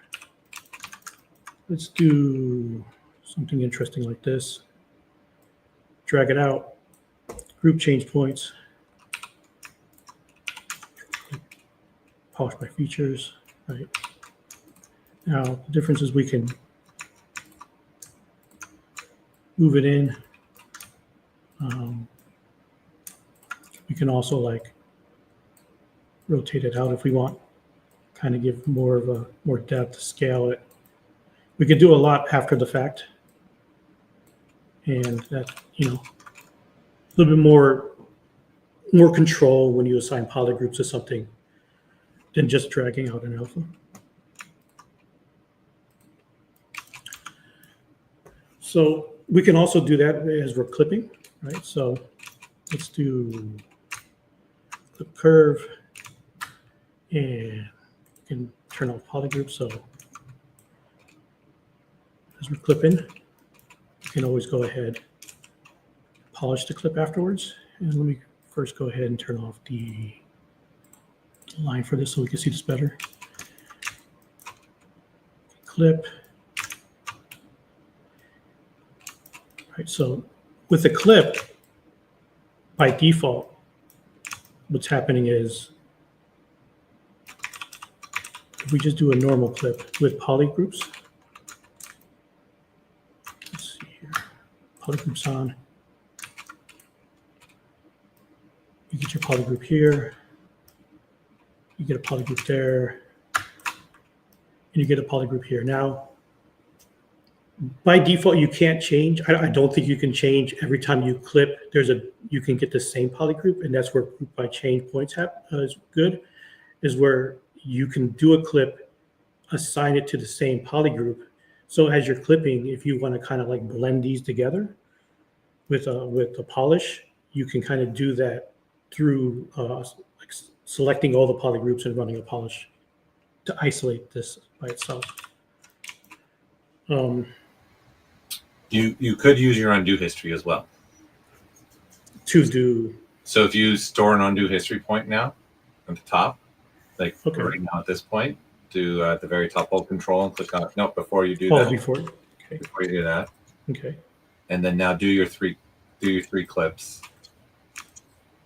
And then now the change point will look at the undo history and make all of those the same polygroup. Okay. Yeah. Cool. Then you can go ahead.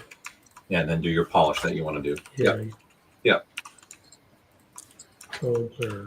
And then you can just run a polish and kind of smooth those transitions out. Cool. Let's see here. Don't forget you got undo stored history right now.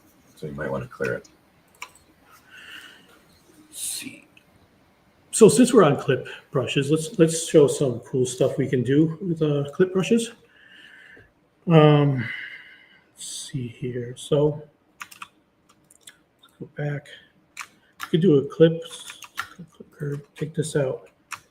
So clip curve. We could do a B radius, and this is based on kind of your brush size. You can go here, clip it down.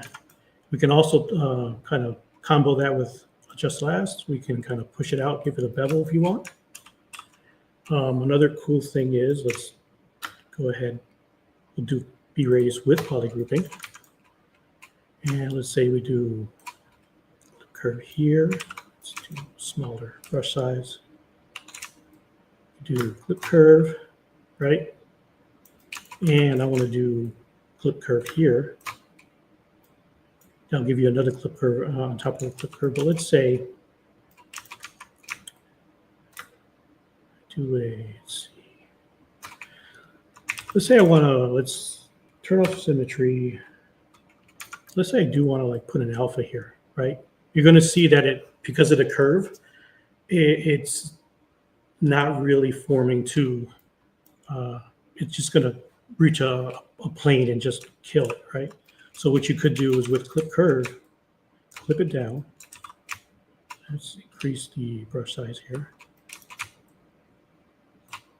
Clip it down. You could run your alpha like you want. And then what you could do is unclip And now you can have that that alpha wrap to the surface of that angle. And also, since we have, let's go ahead and turn this back on. We have polygroups when we're clipping. We can take it, unmask, and if I want to soften that transition, you can do a polish by features and kind of blur that. You kind of get some kind of cool effects with the clip curve. And another one that this is my favorite one. It's called the let's see here, knife curve. And if you pair that, split by parts, this is very powerful in the sense that you can just go ahead. This actually sliced it in half and gave you a mask. So now you separate that off, slices it clean, gives you new poly groups underneath. What you can do is you can really just start the design and do interesting shapes with that. It's really cool. So we got a question about your rulers. So you want to yeah. hear a little bit what you're doing there with your rulers and how you're doing that? Well, my rulers are, I mean, it's not like an actual ruler. I have ticks here, major and minor ticks up to 10, kind of more for like proportional stuff, and like kind of seeing the different sizes of different parts. I think if you want an actual ruler that actually works, you'd probably go look at Shane Olson's ruler. He has a whole, I think, ZBrush setup that's in line with actual measurements. And then with this little projector here.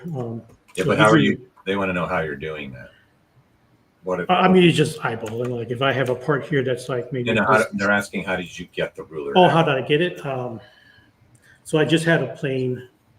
I got like an image, and I just projected it with a spotlight onto an image, and then I kind of did a material shift with the color to kind of blend it, because this isn't an alpha, this is just blended in. So if you kind of, let's go depth here, kind of see there's a shadow in a different part, you can kind of see an overlap. So this is just an image baked down onto my my canvas. I saved it out as a document from, saved as I saved it as a document, and then let's see, save as startup doc. Mm-hmm. And then when you do that, you go to Lightbox, and your documents will come up here. You know, it'll open up every time you start up as ZBrush. Yes, and since he's doing this and making it an actual document, and then he's made it so his ZBrush will default to this document, to that specific size with the ruler there. Yeah. Also the protractor here, I did a so if you use clip, let's see here, clip curve. If you draw out, you can kind of see there's an angle here, right? But if you continue to draw, it's still an angle. But if I want to match an angle, and say I did a clip here, I did a 40-degree clip. I know from here, 40 degrees, what I need to hit is 140 on the other side to match that same angle. That's why I kind of have this as reference to match different angles. Let's see here. So last thing before we get to topology, what are we doing on time? Ooh. Are we going to have time after this to? Yeah, you can get your topology. Yeah, you can get your topology. How much time do we have after? Whatever you want. That's whatever you're good with. This is my thing for today, for me too as well. Besides the normal emails and everything else, so you're good to go. All right. I didn't want to. Nope, you're good as long as you want to keep going. I don't think they're going to say no. Oh, okay, cool. So next thing, this is the last thing I'm going to talk about before we get into topology. And what I want to touch on is macros. So hotkeys and user interface, they're all kind of like cool things and like very useful things to optimize and kind of like speed up your workflow. But as much as they're useful to speed it up, macros will 10 times speed up your workflow. when you're pairing it with different actions in ZBrush. So a macro in ZBrush lets you record a series of actions and save them as a button. So instead of repeating the same steps every time, you just click the macro and ZBrush does it for you. It's a great way for speeding up your workflow and keeping it really, really efficient. So let's just demo real quick, kind of like some macros that I have. So let's go ahead. We have clip curve. I want to make sure polygroup is on. So we just do a real quick clip here, just so we can get a different polygroup, right? And then what we can do, control, click it. Now I just want to make sure this is clean, right? So let's mask it, right? And then let me make sure I have symmetry on. So if I have this polygroup mask, what I can do, and I can go ahead and use one of the macros, that's extract hard. Now what this is doing is extracting the masked area into a new subtool, and it's also running a Z-remesher multiple times with symmetry on to get to the polygroup. So that's just one click of a button to do that. Then if I don't like, if I want to remesh it even more, what I can do, so I can go Z-remesh hard. That's going to Z-remesh by half 3 times. So I just did this 3 times in a row with one click. Then what I can do is I can press extrude morph. That extruded the plane, gave me some thickness, and it also gave me a morph target. So I can go ahead and extrude it based on the morph target here. Right, so if I bring back our original, I can do here is now go ahead, flip it. Let's do Q mesh, polygroup island, move it out so we can see. And then all I can do is, what I want to do is just press subtract. What that did is made this subtool subtractive and automatically turned on Booleans for me. So I can go ahead, extrude it in. And now what I can do is press this, which that did is it turned on, it creased it at an angle of 50, turned on dynamic, turned the subdivision level up to 4, and set my crease level to 3, all in one button click. So that's kind of like how you can speed up the workflow by doing multiple things in succession. And you could kind of see, like, if you weren't explaining it, it just really kind of like, just, I don't know how to explain it. It just, the difference is night and day as far as like getting things out faster in ZBrush. So, and also those, it's kind of, do a quick polish, you kind of see those artifacts go away. So kind of some of my go-to. I'll start with the one that kind of like I use the absolute most, and it's kind of like a little bit of an extension of what the Drush tools did. So I'll show you here. So the option menu you're pulling up, they're asking about what are you using to make that happen? Or is that this one? Yeah. This is I think it's called Auto Hotkeys, and it's a plugin it's not specific to ZBrush. It works in almost every program as long as you can assign a hotkey to it. And it's I like to put all my operations like welding, merging down, auto groups, group by normals, and I have another one that's turn on solo, double, flip, orthographics, floor wireframe. Then I have all my masking and selection. Then I have my clip, slice, and knife brushes. and then my macros on this one and some macros on this one. Just really quickly doing different hotkeys with right click, and it pops it up. And it's called auto hotkey. Is that Auto hotkeys? Yeah. so? Autohotkey.com. I'm assuming is the one you went and got. It's for Pretty Windows sure. only. It's for Windows only. Okay. Yeah. Is that the one I found? Yeah. Yeah. Yeah. You can use it for file manager. You can use it for even Google. You can use it for anything that assigns hotkeys and I don't know if it's the one he's got, but I put it in there for you guys. It's called autohotkey.com. Is what I put in there. It's an open source custom scripting language for Microsoft Windows. Keyboard shortcuts, and there you go. Okay, that's probably it. Cool. Thank you. Yep. So with Drush Tools, he made a plugin here called QC 20, 30, 40, and 50. QC stands for Quick Crease.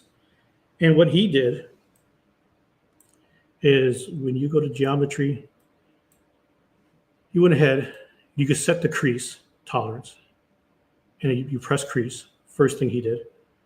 Then he went ahead and went to dynamic subdivision, turn on dynamic. He set the smooth subdivision to 4, and that's kind of what his system was. What I did is I made another one that did the same exact process, and what I did is I went back to crease and set the crease level to 3. So now I can use mine in conjunction with his. So if I do mine first, and let's see here, if I just do this real quick. If I set crease to 50, it's going to go through, do that macro, set everything up in the crease angle at the 50. And now I can use his and say, let's say I just want a 40-degree crease. And it'll do that, and it'll still maintain the crease level because that came after his macro. So I can go and do different crease levels with his and always apply mine first to keep that crease level going. See, and if you're looking for some really cool ones, Ryan's Tools is something I always recommend people, because for 2 reasons. One, there's a little bit for everybody.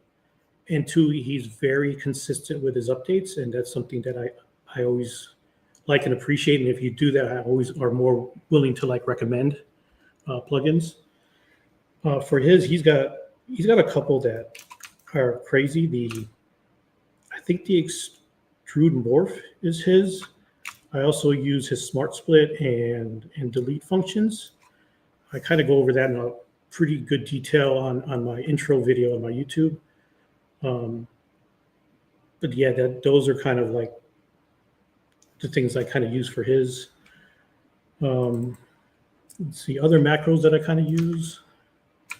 Some that I've created are Dynamesh, where I apply I have 2 here for Dynamesh. That what happens is I apply the Dynamesh, delete the lower subdivisions.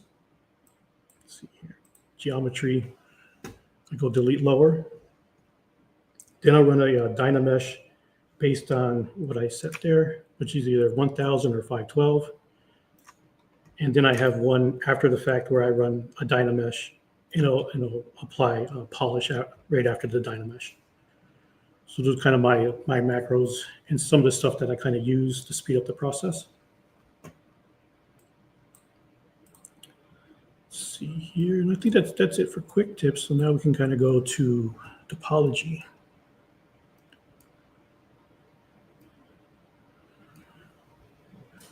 Let's see here. So the first one, is there any questions before we start in topology? I think you got most of the last one was what button do you have set up? I'm assuming they're asking what shortcut are you using to call up that menu. Oh, that's, I mean, Control Shift right click, Control Shift Alt right click, Control Window. I mean, all the little things in right click will call up. That's not like predetermined. That's anything you want to create. We'll call it up. All right. Okay, so this is a really interesting. I kind of find it by accident, this tip, is there's ways where if you want to isolate subdivisions, you can either mask or hide, and it'll subdivide the unmasked parts. But by doing this, I accidentally found something that's interesting, and that is I can kind of like convert tries to quads. And there will be times where you need to convert tries back into quads. You know, maybe you accidentally saved over a version where the mesh is already converted for a game engine, or you know, you're working with outsourced assets that came in fully tries. That's where this can come in handy.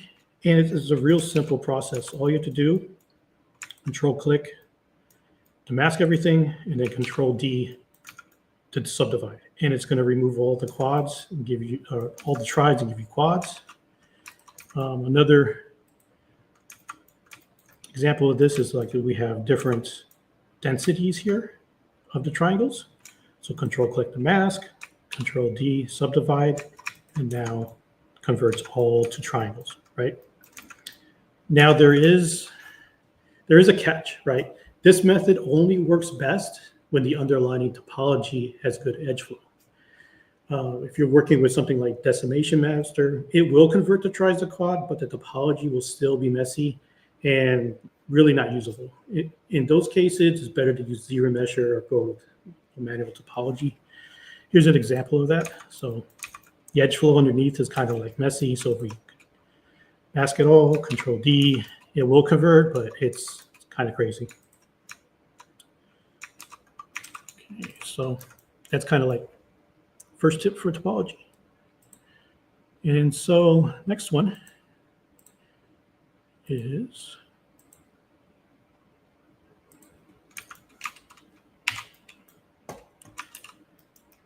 going to be tackling this. All right, so this is going to be a little bit of a weird statement, but from my experience, the more complex the model, the more powerful ZBrush becomes for hard surface. And we're going to use this cylinder head as an example of that, right?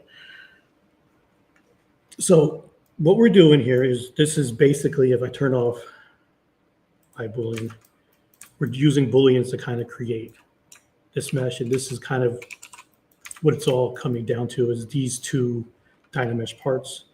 And these Dynamesh parts were used using groups. So that way I can always recall the entire piece I did. Right? And if I turn that off, you kind of see all the Boolean parts that were made.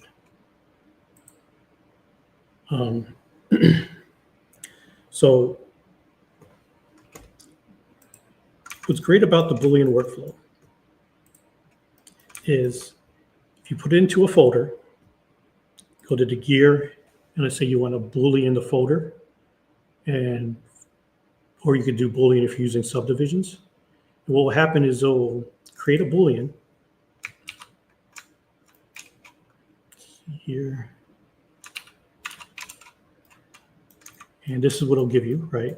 Give you a nice Boolean mesh. It's all watertight. It's going to try to connect the points between the different, the Boolean topology and your blockout topology. But the important thing is it retains all the information you have here. And what's useful about that is, we take a look, this is the Boolean mesh. And it has topology already predetermined for it. So I already have a lot of the retopo already done for me, and in the places that are kind of hard to do. And that's what's great about this workflow, is you're building your base topology as you go right through your Booleans. And in this example, not only is half the model already done, it's in spots that would be a real pain to do by hand in a lot of time. And also, I don't want to really box model this. I kind of want to do the Boolean workflow where I have more visual control of what I see. And even box modeling this would be kind of a challenge. Not saying that I couldn't do it. It's just, it's going to take a lot more restrictions with the underlying topology in this workflow. And also your mesh topology is really what determines the total topology of your retopo. So if you need to go lighter or heavier, you can tweak that any time during the Boolean stage. Right. So, and when you're all done, all you have to do is connect the dots. And you're kind of looking at something like this, right? So that's kind of one of the powerful things, and one of the interesting things about this workflow is you can get more complicated with your meshes, and then speed up during the retopo stages later on. So just to clarify, right, you're doing your Boolean process, you get your result. Obviously, Boolean is going to keep any existing topology. What for you is all your subtracts. And then you are then cleaning up the topology with ZModeler to bridging. Okay. So you're deleting the one main polygon and leaving that. Is that what you're doing? You're leaving what's left, and then now you're bridging between everything? Yeah, so all these here is just the Booleans I did, except for the main block out here. Yep.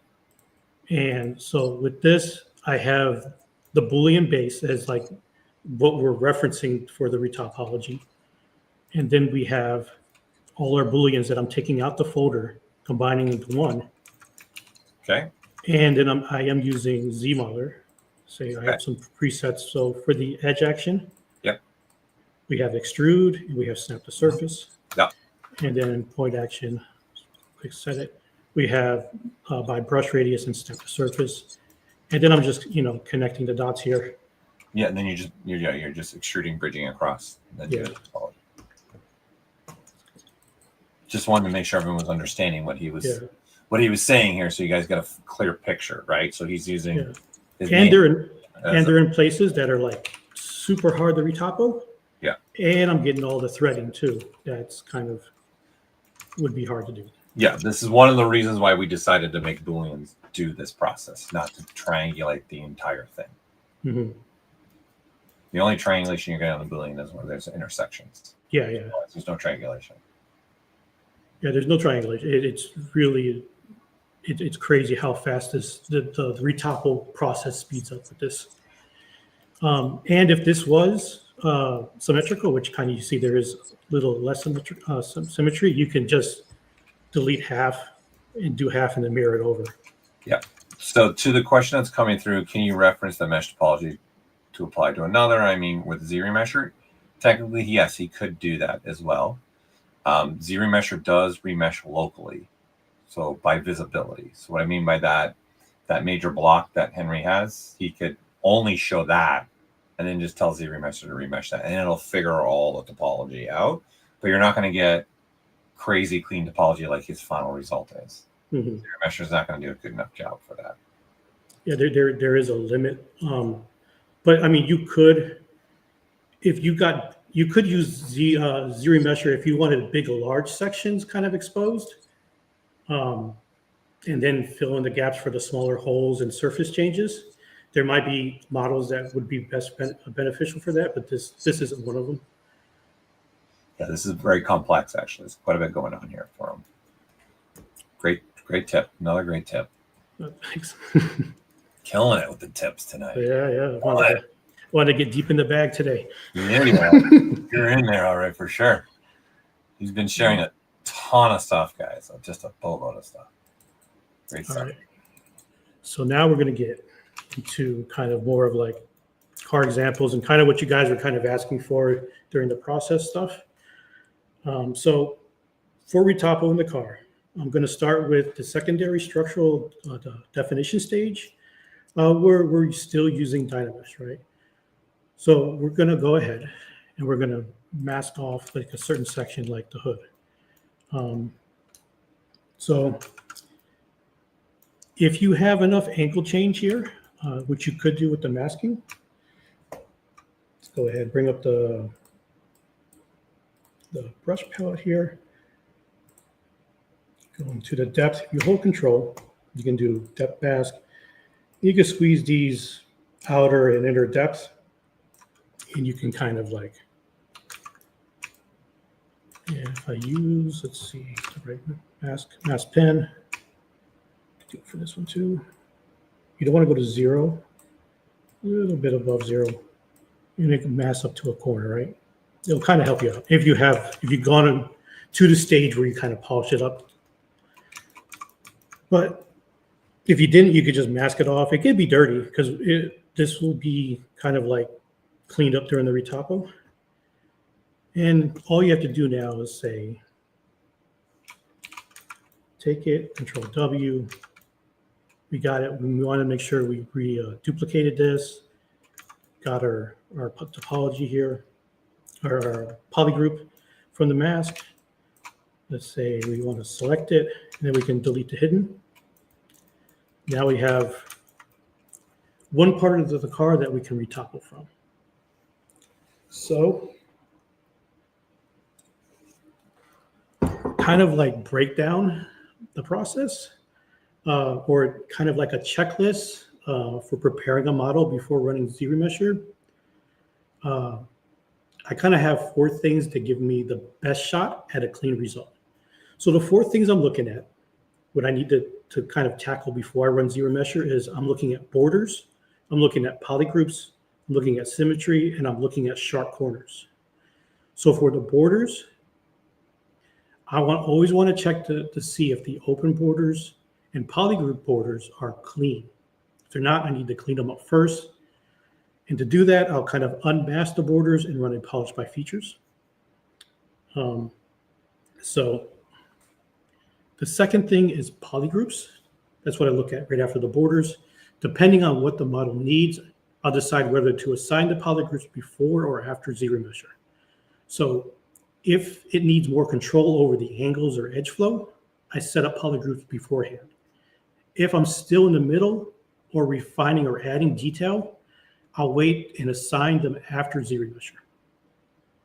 Next thing is symmetry. If the model is symmetrical on one axis or more, I make sure symmetry is turned on before I run ZBrushLIVE. And the last thing I'm looking at is sharp corners.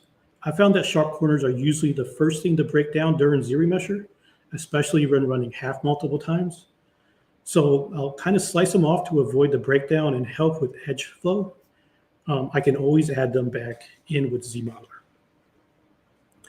So let's go through kind of the process here. So what we have is just the polygroup mesh. We didn't do anything to it. This is the result we get from ZBrushLIVE, right? Next up is I clean with the border. And this second, the second hood here is ZBrushLIVE with just a clean border. And this one is with symmetry on. Then let's go ahead. If you run it a couple times, the corners, this corner will start breaking down. So what you do, you slice it off, run ZBrushLIVE, run it half a couple times, and you get something like this. Now, a thing you need to remember is when you run ZBrushLIVE and you say, I want to run it with 1K with no symmetry, it's going to look at it and say, I'm going to try to get you at 1K. But if you turn on symmetry, it kind of like splits the model in half, runs it at 1K, and then kind of mirrors it over.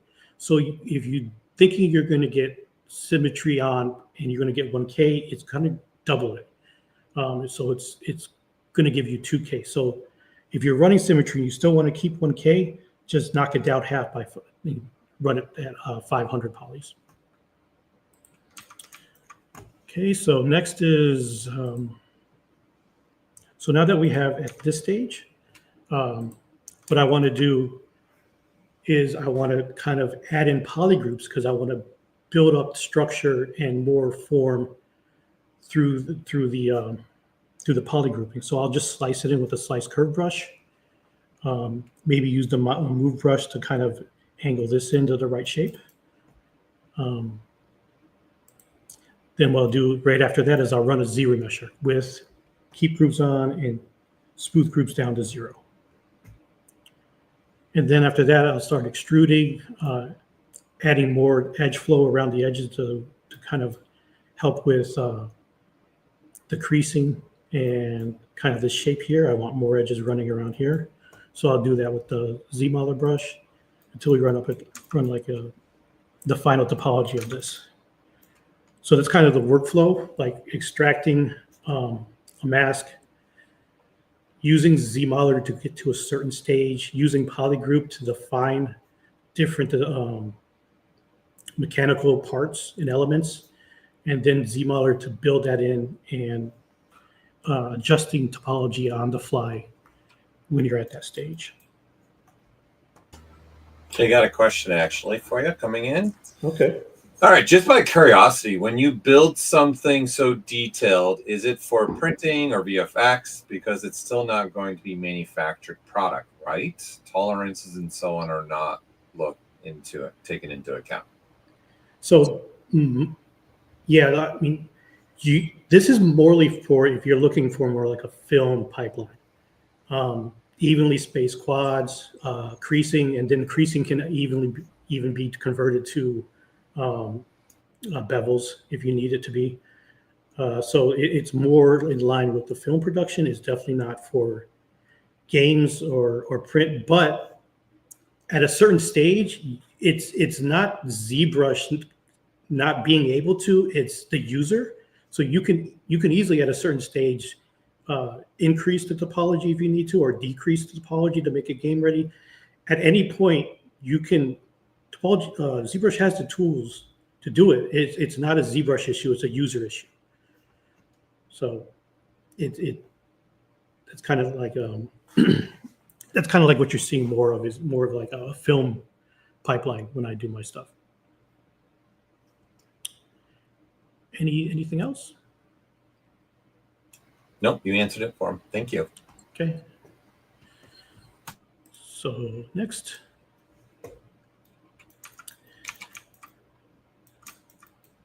Next one could be an interesting one, right? So we can grab a polyplane from the gizmo, the gizmo. And then what we can do is we can use, say, something like deformer soft. And we start kind of getting the edge flow kind of where we need it to be, getting the borders right to line up. So all we're looking for is the outer borders for this. And let's see, delete this for now. So we got one set up already. Now what I want to use is, I want to use BT and then the cloth transpose brush. And I want to look at the dynamics tabs. So the collision value, I kind of want to set it to low, so 0.001, right? So, and I kind of want to increase this simulation iterations to 500. Now what we could do, just move it down and project it right onto the surface. Okay. This is kind of like a starting point for topology. Now what we can do is we can grab the slice curve. And with the slice curve, I want to kind of match the spacing here. And let's see. What I want to do is use B radius. Go ahead and slice in. Make sure it's in the middle. Slice in that edge. Now I use B radius because I wanted the edges to be consistent. And if you use two slices, there's greater chance for errors. Now what I can do is I can weld it across, right? And I can do here, project all. And ZRemesher, I could do half, adapt the size of 0, keep groups on, and smooth groups. and a Z-remesher. Give you something like that. You can also turn on symmetry. Do another, let's see here. Do project all. And we got a starting base for our topology using the cloth transpose, where we can now use the Z-remesher or the Z-modeler brush to kind of extrude out the edges here. Then add in edge loops and continue to project down and build our topology that way. So you're building kind of like, you're starting out with like a base, projecting it down with the cloth brush, setting in some angles to further refine the different angle changes, and then continue on with the Z-modeler brush to continue on the edge flow. Also,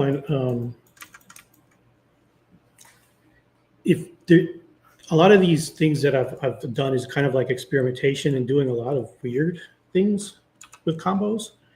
So if you wanted to like just be weird and experiment, you can kind of take maybe the Move Infinite Depth brush. You can probably throw on, I don't know, let's see, do a curve as line, do some weird stuff like this, right? And then with the the Move brush here, kind of alter the kind of the slope of it based on the curve. So there's a lot of like just weird things you can combo to kind of get really cool results.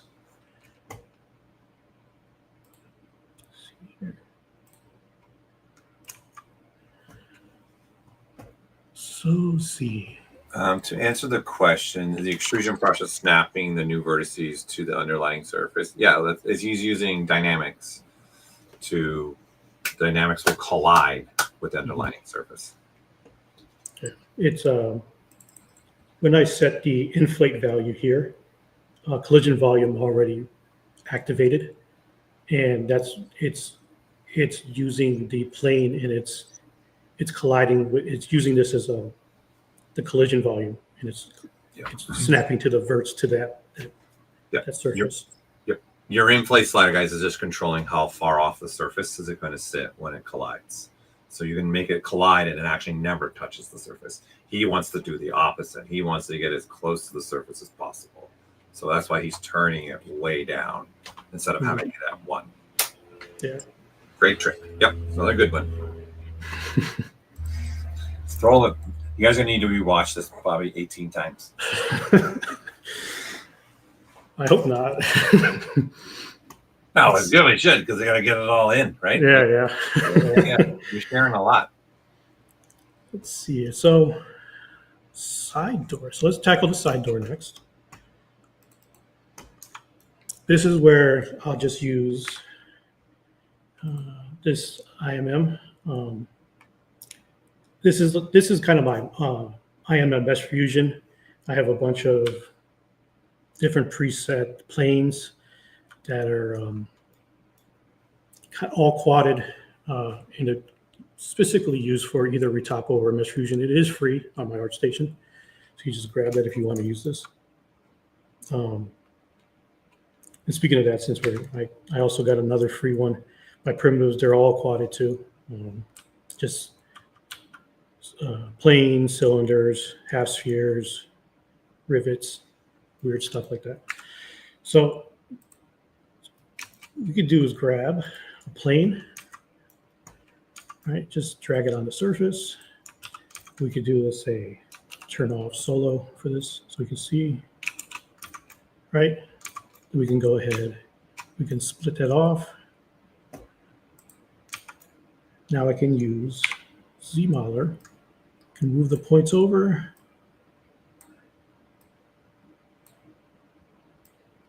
Get the largest surface first. Insert multiple edge loops, grab a couple, move it up, kind of snap it to the surface here. We can also do a quick project all. And now we can let's do retopo.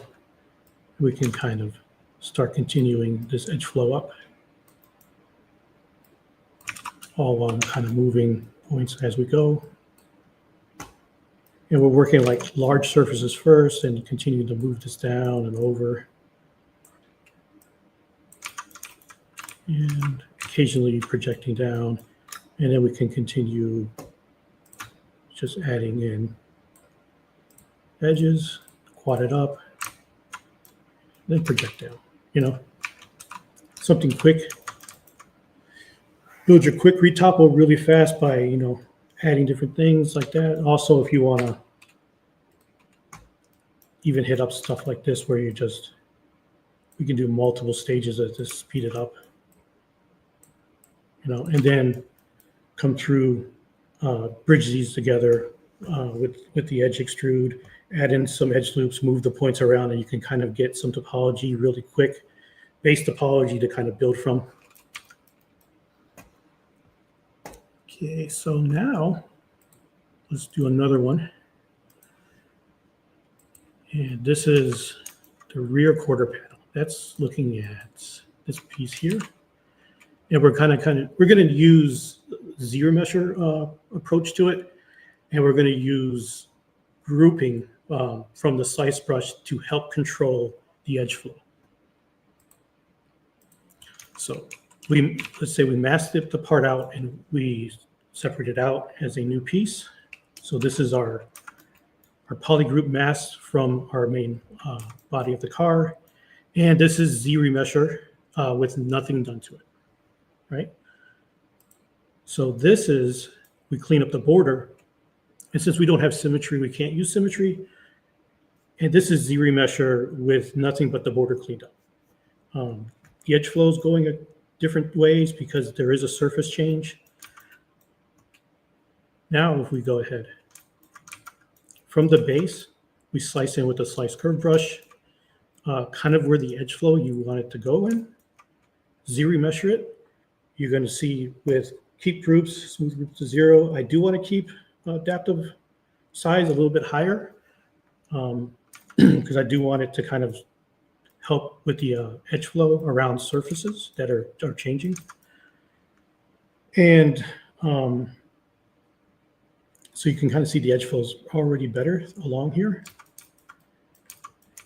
And then if we run half and keep the polygroups like this, it's going to go lower and maintain the edge flow we kind of initially did with our high poly here. And then what you can do, clean it up, run a mask the border, clean the borders up, run a polish by features, and give it some thickness. And that's kind of how we create the corner panel of the car.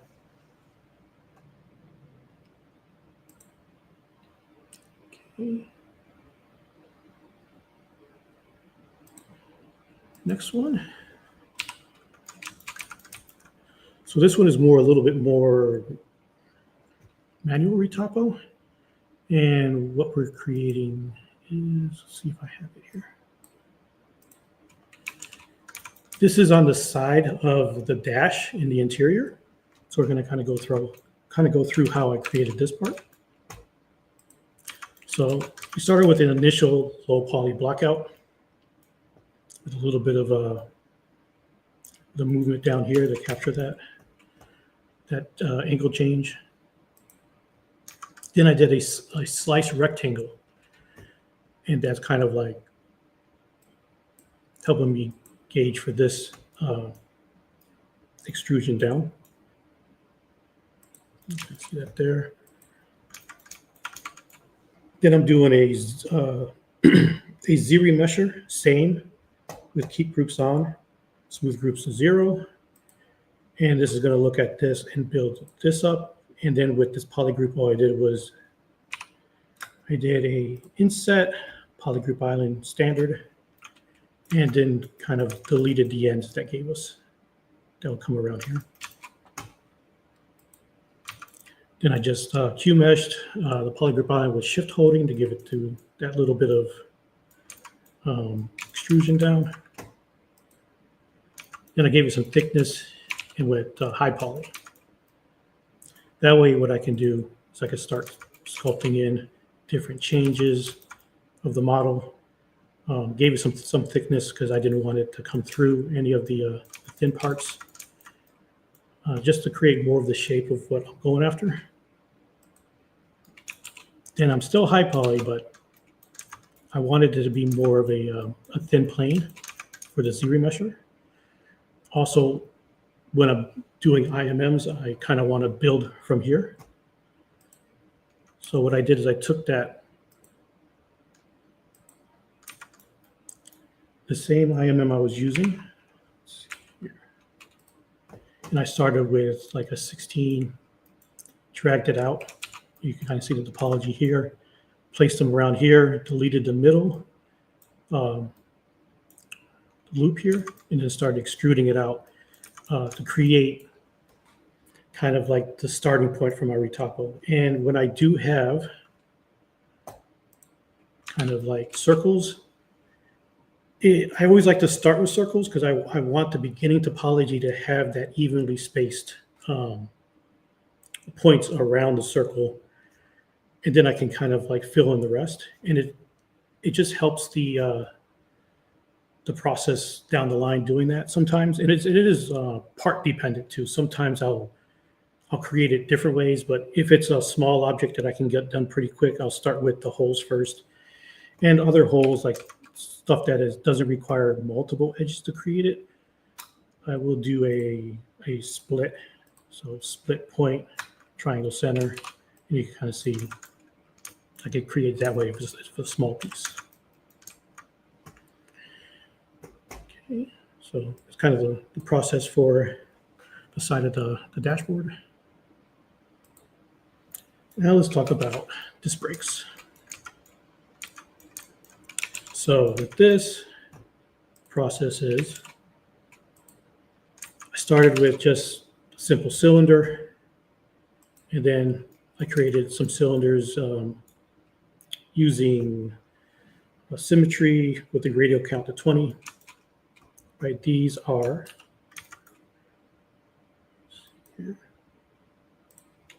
live Boolean, and with this I can just mask it, control move, and that's how I kind of duplicated this around.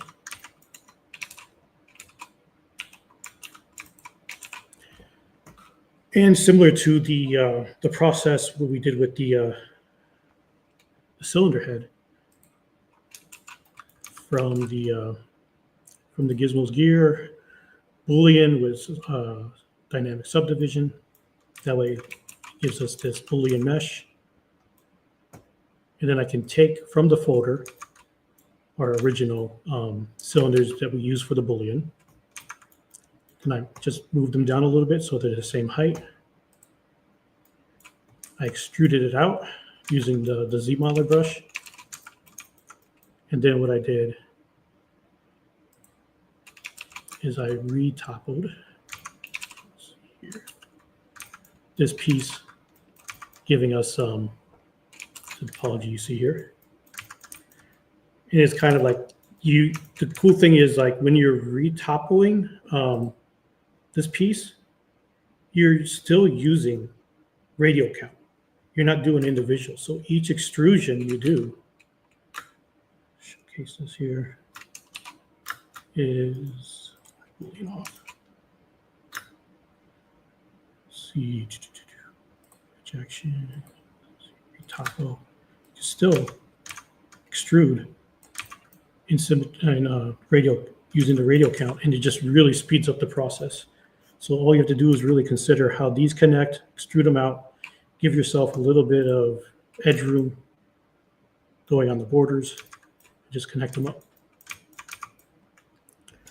So it's safe to say this person's looking at what you're doing. You start with some good topology, then you kind of dynamesh it, or even in this case, you Booleaned it, then you add some details, and then you retopo again over the details. Mm-hmm. Safe to say that's kind of a little bit of your workflow. That's a little bit of workflow for, like, more when you get to the more complex shapes and objects. Yeah. Obviously, simple or intermediate kind of like shapes, ZModeler, perfect for that. And you'll notice even when you're doing big projects, Like even something that looks complex, like a helicopter or tank, 70% of that is very simple box modeling stuff. It's just there's certain things that do get complex, and that's where the poly count flexibility comes in handy, where you don't have to stay, restricted to the underlying topology. You go up and down real fast, get the forms you need for that complexity, and come back down in topology for your lower topology models. It's just a faster approach, definitely when you get to more complex parts. Yeah, I would say I'm with Henry on this. This is like he started this stream with this. Topology doesn't really matter. You're not restrained by the topology. If you guys notice this whole time, he's like, I'll do this topology, then I'll change it again, then I'll change it again. This is the power of ZBrush. You're not stuck with, hey, this is topology. Now you're stuck with this topology. Now you got to figure everything out, right? If you guys notice, a lot of stuff, he's like, okay, it was better for me to do step with simple topology and then do a couple slicing, retopologize. Now I want to, then he goes, okay, now I'll ruin the topology with dynameshing it or Boolean it. It doesn't matter, and I'll just reuse. This is kind of the one thing I would say I also am a big fan of for hard surfacing as well, is let go of this limitation of topology in essence. Because there's freedom here for you guys to go back and forth. It doesn't matter. Yeah, that's probably one of the things if you are coming from a box modeling background or like having a mindset of like, I just need to stay in ZModeler the entire time, you will be running into a plateau. Because the power of ZBrush is the freedom to go up and down in polygon resolution very, very fast. Yep.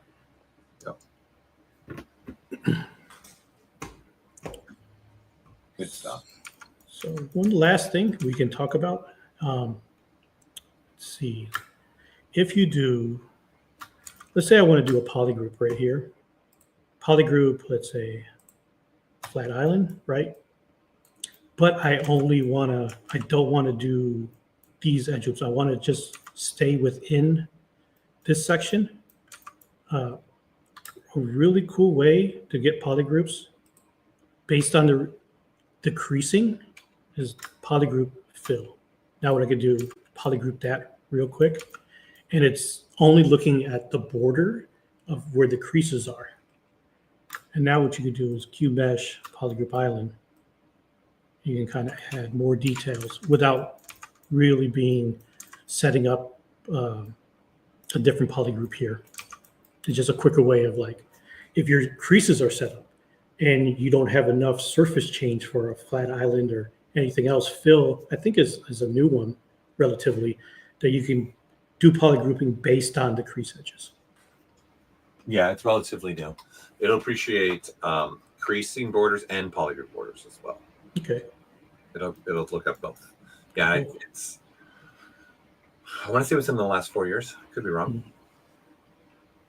Nice. Yeah. So, I mean, it's up to you. I think I have a tire in the rim to show. That's the last part. If you want to continue, if not, that's cool. Yeah, you want to take another 10, 15 minutes, or do you have more than that you want to do? I could probably get maybe one of them done in 10, 15 minutes. Okay. Sure. All right, we'll do the tire. Okay. Tire here. Let's see. Okay, we'll do here. So starting with the tire, with our blockout, we started with this kind of just roughly proportional shaped tire. So what I want to do, first thing I want to do is kind of delete the middle poly group, and I want to add a couple edges down the middle here to kind of start what would be the groove of the tire. So if you want a little bit of taper, really cool thing you can do is let's do scale, do polygroup all, and the important thing here is to choose polygon center.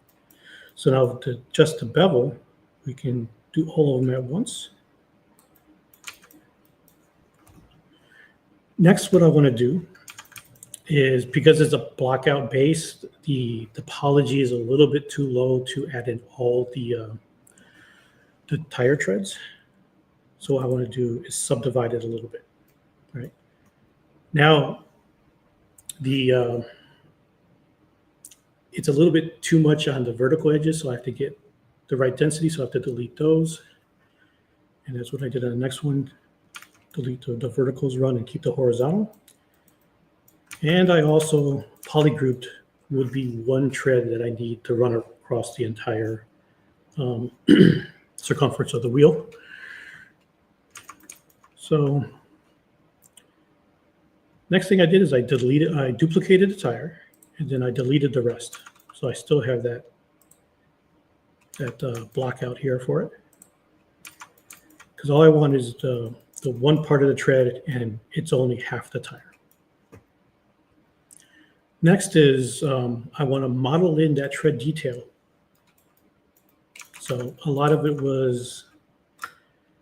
I used was slice mesh, and from the point and from the edge action I used also slice mesh, and then I used from the polygon action do nothing. That's kind of how I sliced in this design here. And then you see it before with the construction topology. To get this edge loop here, I created polygroups, and I used insets, polygroup island, and standard, and then deleted the extras that came through this way. That way I got a nice edge loop running across the border. And then what I want to do is what I want to do now, because I want to use array mesh. I have to move the tread to the center of the world. You don't have to, but it makes it easier for me to use array mesh. Now, what you could do is you could use Unify.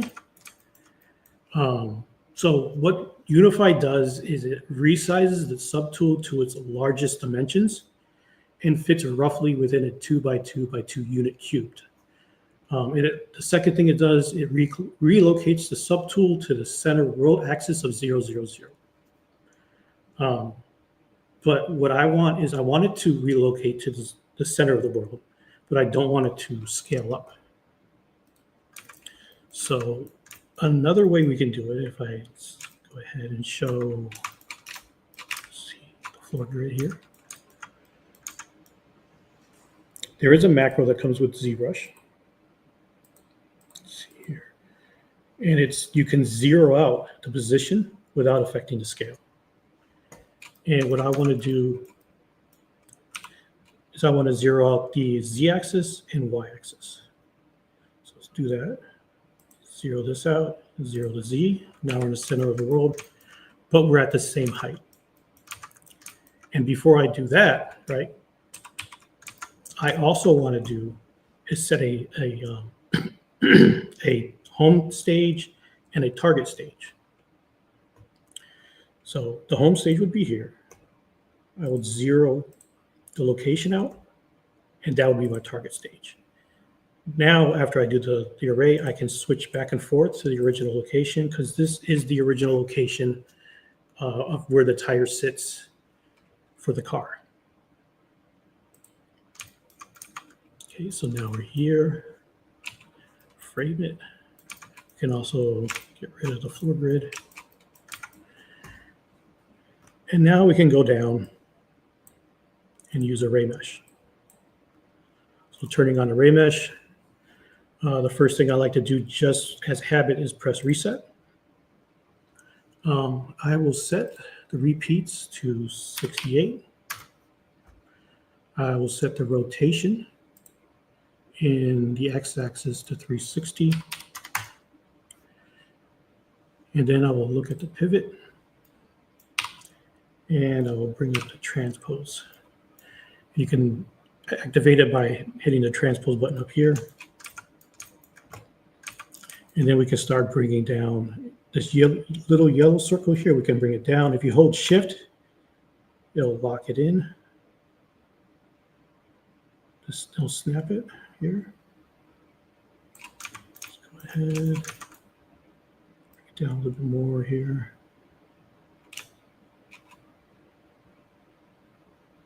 Something like this. And if you want, let's go back to the pivot here. Let's see, we can zero this out. For the Y amount, we can click on it and we double click, we can have this little tiny, this little blue button here. This is the second slider that just really fine tunes the slide movement. We can click that and just really dial it in. Here. Slide it up until it hits the edge. Like that. And then when you're ready, all you have to do is click Make Mesh. It should be watertight because it welded it, because it's really close. And now what we can do is we can say Switch Stage. Go back to our subtool. Bring up our reference here. I can bring up the gizmo. And this is something you could actually create a second stage in Array Mesh and mirror it over, or you could use the gizmo here. So I can alt click to set the pivot here. I do want local symmetry on with dynamic, because with dynamic it's looking at the gizmo's orientation for the mirror and weld. So I'm going to turn that on. And let's move it in a little so it's not directly off. And then if I do hit a weld, you'll see that it's in the wrong direction. Now, really cool thing you can do without flipping flipping or mirroring it. What you can do instead is hold Alt, hold Shift, and you can snap the X to the other side, right? And now when you do a weld, it's looking at where the arrow is pointing, and then it's going to weld based on the gizmo.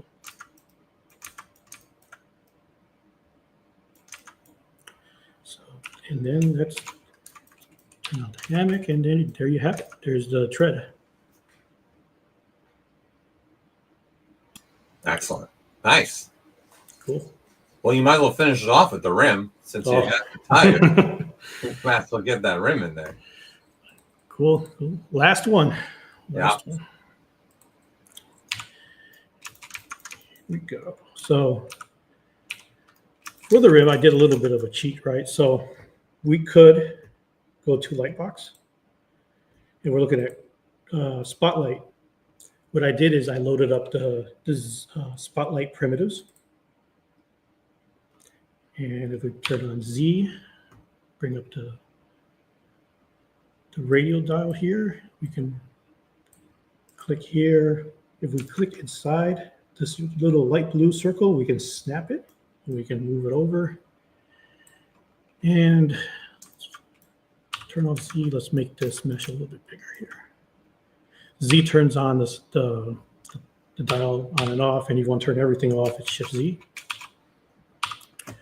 So let's click inside the box, inside the blue, snap it, outside of the blue, move it, we can snap it into the middle. And you can see there's orange dots right here, or yellow, looks like green, snap it. Then we can, up here, this is our scale it up. And then whenever you're ready, click this little camera icon, and you got your mesh. Real quick, real easy. And it will also, depending on the thickness of the tool that you're using, it will it'll give you the thickness of kind of that tool. Get everything else out of here. So it's the same thickness. So if we thicken this up, the thickness, the Z depth that it projects back to will be determined on the subtool that you're on. So from there, all I want to do, grab the subtool, delete the ends, and I just want this plane of the ZBrush logo. Right. So, let's see here. So what I did real quick is from here, like I showed you, I deleted it. I still have the plane. And I did a quick ZBrush adaptive size to 50. Nothing really changed, and I just used saved. And that's kind of what we got here. And to prep for the angle changes of where I want to cut and kind of move this off, I used the Z modeler, slice points, and just sliced in a couple edges for the creasing to help with the edge flow that I get. So if we kind of let's run it real quick, do a ZBrush. So you kind of see ZBrush have adaptive size of 50, smooth groups a little bit high, detect edges and keep groups. We're running the edge flow along with the creases here. And that's important because I want to kind of delete these creases, bridge them underneath. And that's kind of what we did here to kind of like give it some depth and make it continuously flow around. Next thing I did is I kind of like masked the border, did a very, very light polish by features. And if you, instead of like going to, if you're sliding up and you're trying to get one, all you have to do is click on it, and clicking on it is the same thing as going to one. So you don't have to like try to fiddle with going to its lowest possible setting. So we got to clean up the edges. And ran another ZBrush with same. And then all I did was give it some thickness. And what I'm looking for with the rim here is when I gave it thickness, I wanted to bevel this the same size as the bevel running across the rim. And I'm also kind of making sure when I Q-mesh these together to weld, that the space of the polys match the space of the rim. And it would be kind of like the Q-mesh will give you some harsh angles, and that's where I just did a manual mask. Let's see, I did a mask on the poly, masked it out, unmasked it, and then ran a polish by features to kind of smooth it out into the rim like this. And an interesting thing that kind of happened with this is I had trouble kind of, it didn't have this part initially. It was just this with an open. And I was looking at kind of rims that had solutions like motorcycles where it was running based on wheels moving the interior. And then the ZBrush kind of didn't have a center axis to kind of to rotate from. So I just reused an old rim, made that the center point where the axis runs into, and then have made it look like more like the ZBrush logo is floating inside the rim. That's kind of it for the. Well, that's a lot, right? You've been you're going on almost 3 hours here. I know. You've been doing a lot. Like again, everyone, this is going to be recorded, so we'll remove this and so this.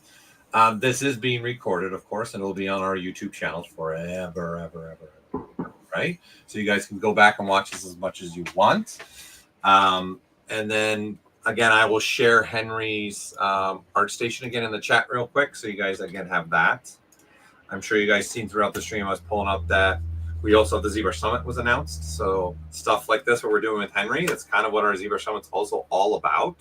So it will be virtual only, except for a little kickoff party we're going to have here at the new office here in Hollywood in person. But the rest of it will all be online. So there'll be more news coming for that. And then, of course, this got brought up a little bit throughout the stream. iPad, all the stuff that Henry was showing is also available on iPad, right? All these features and stuff that he was doing. Yeah, a lot of the features was done in like the beginning parts of the car was done in the iPad. It just when the subtool list got a little bit crazy, that's when I switched over to the desktop version. Yeah. So, and then just keep that in mind. And of course, for subscription ZBrush, you get both desktop, iPad, and Redshift. as a subscription for ZBrush. There's also a subscription just for iPad. And then iPad does have a free version that you can get going for free. And that's something we're also looking at getting going on the desktop side. So something the team is working on. So Henry, I just want to thank you, man, for that was a lot. That was great. Yeah. You really killed it, showing a lot of stuff. People I had a good time. I hope people liked it. Yeah. This was fantastic. Everybody was really enjoying it. Cool. So, and appreciate your time and all the nice little tricks that you showed. Is fantastic. Yeah, no, I had fun. For sure. Yeah. All right. So we're gonna let Henry get back to his day. Going back into things. Yeah. Really, again, thank you so much. Yeah, no problem. Everything you've done, everything you do for the community, sharing your work, sharing your tips. It's amazing. Taking the time to do this pro project. Again, everyone, that vehicle ships with ZBrush, right? So you guys can go see and now literally now go rewatch this and you can start seeing how he was making that car. And you guys could also now remake that car too, right? So I can't thank Henry enough for willing to take his time out of his day to do this stream and then also make the car for us that we could ship with inside of ZBrush iPad and ZBrush desktop. It's a beautiful piece. Yeah, I mean that's a bucket list thing though. Like to have your model shipped with ZBrush, that's not, you don't have to thank me for that. That's not everybody gets to have an opportunity to do that. So I'm very, very grateful for that. Yeah, well, we appreciate it, man. It's really fantastic what you were doing. So Thanks. Really appreciate it. Okay, so we're gonna call this stream done. Okay, and again, please feel free to rewatch. Again, I'm Paul Gabriel with the ZBrush team. We have Henry Chervenka as our special guest. Thank you again so much for everything you've done. Really appreciate it. Everyone else have a fantastic day, evening, afternoon, wherever you are in the world.